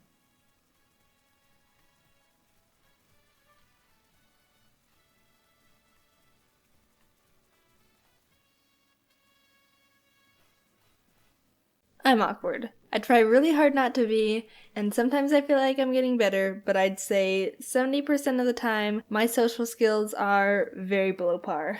It's like my brain just randomly decides, hey, yeah, you see that person over there? Okay, so here's the plan. You're gonna walk over there, everything's gonna be fine for like 2 minutes, and then you're gonna say something completely stupid, and then cringe about it for the next 4 years. Ready? Now go! I don't really have a point of this video. I kind of just want to tell you guys a bunch of funny stories I look back and facepalm at, because I can get so socially awkward at times. It just happens randomly, and I never see it coming, which scares me. Like, everything's fine, and all of a sudden I'm hit with this wave of not knowing how to interact with people. Like, whoosh. Okay, so this one time I was at a tennis match with this one girl from another school, and we were walking over to the court to play, but it was kind of a long walk, and I didn't want it to be like this extended awkward silence and weird tension, so I decided to try and make a little bit of small talk. I'm absolute garbage at small talk, by the way, so if you ever meet me, you have to carry that job for the both of us, just a warning. So I kind of started a small conversation. So, are you in your senior year? No, I'm in grade 10. Oh, you're really tall for being in grade 10. She didn't really say much after that, so I automatically thought I somehow offended her by calling her tall or something like that. My brain was like, oh my god, Jaiden, how could you call her tall? I can't believe you would offend her so badly. You have to say something to make it up right now, or else she'll be scarred for life because she's too tall. So I just blurted out, oh, but you're really pretty too. Yep, I freaked her out. It was meant to be like a compliment or something, I don't know, but it came out really weird for some reason, and she probably thought I was like just a flustered lesbian or something. Not that being lesbian is a bad thing. And then it was an awkward silence for the rest of the walk anyway, which is exactly what I was trying to prevent in the first place. So yeah, I didn't even stop that from happening. Another time, I was at the school dining hall with a bunch of friends, and they were talking about something I didn't really relate to, and I couldn't contribute much to the conversation, so I started just zoning out. You know when you start staring into space and just get lost in your thoughts? Yeah. So I was doing that for a while, and I snapped back to see this rando guy across the room uncomfortably waving at me. Turns out, as I was completely lost in my own mind, I was deadbeat staring at this poor guy the whole time without even realizing it. I don't even know how long I was doing it for. Apparently long enough for him to feel like he needed to wave at me. And it wasn't like a little friendly wave, it was a, oh my god, why is this chick glaring at me so intensely, I need to do something wave. And I was like, crap. This is awkward, what do I even do? I can't just go over and explain, oh, I wasn't intentionally staring at you directly in the eyes for a socially unacceptable amount of time. In fact, I wasn't even staring at anything. I was blind in that period of time because I was lost in the depths of my subconscious. Don't worry. I couldn't do anything, so I kind of just like looked away and like stewed in embarrassment for the rest of the day. And then there was this one incident where I was at this fancy restaurant. You already know this story is going downhill real fast. So I was at this restaurant and I had my order in my head. I always do that, repeat what I'm gonna say in my head a million times so I don't mess it up when the waiter asks me trick. I just feel like if I take too long ordering, everyone's gonna automatically get annoyed at how I'm holding everything up, even though it literally doesn't take any time at all and no one cares. So the waiter got to me and I was freaking prepared. Hello, miss. What can I get you today? Hello, can I just get the penne pasta with tomato sauce, please? That is literally word for word what I said. It was one of the simplest dishes on their crazy fancy menu compared to like the freaking mumbo jumbo like ginger glazed mahi mahi fancy fromage à blanc or golden confit escapolo bane femme bon appetit sautéed in ketchup ratatouille. But for some reason he was confused by my overly complicated order and asked, Oh, do you mean the 4-cheese pasta dish with sun-dried tomato sauce and basil? No. Yes. Don't get me wrong, it was good, but frickin' I felt like I would have come off as rude for some reason to correct him, which is absolutely ridiculous because he doesn't care what I eat. It doesn't affect him in his life. And by the way, how in the world did he get sun-dried pesto, 5-cheese pasta, whatever, basil from penne with tomato sauce? I guess he knew what I wanted more than I did, apparently. Well, those were like 3 little stories I wanted to share with you guys, just because I thought they were funny and I think you'd enjoy them. They're all a bit too short to make separate whole videos out of, so yeah. Unfortunately, I have a bunch more little cringe-inducing stories like these, so if you want me to tell you more in the future, I don't know, like part 2 or something, just let me know, and yeah. If you enjoyed them, make sure you share them with your friends, or I don't know, share some of your own little stories in the comments and stuff. But anyway, thank you for listening to my little stories, hopefully you enjoyed, and I'll see you later. Bye!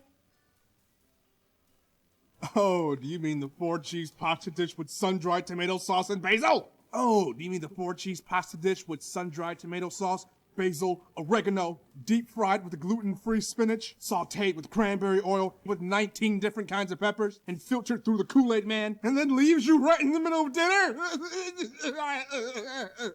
With a side of alphabet noodles? I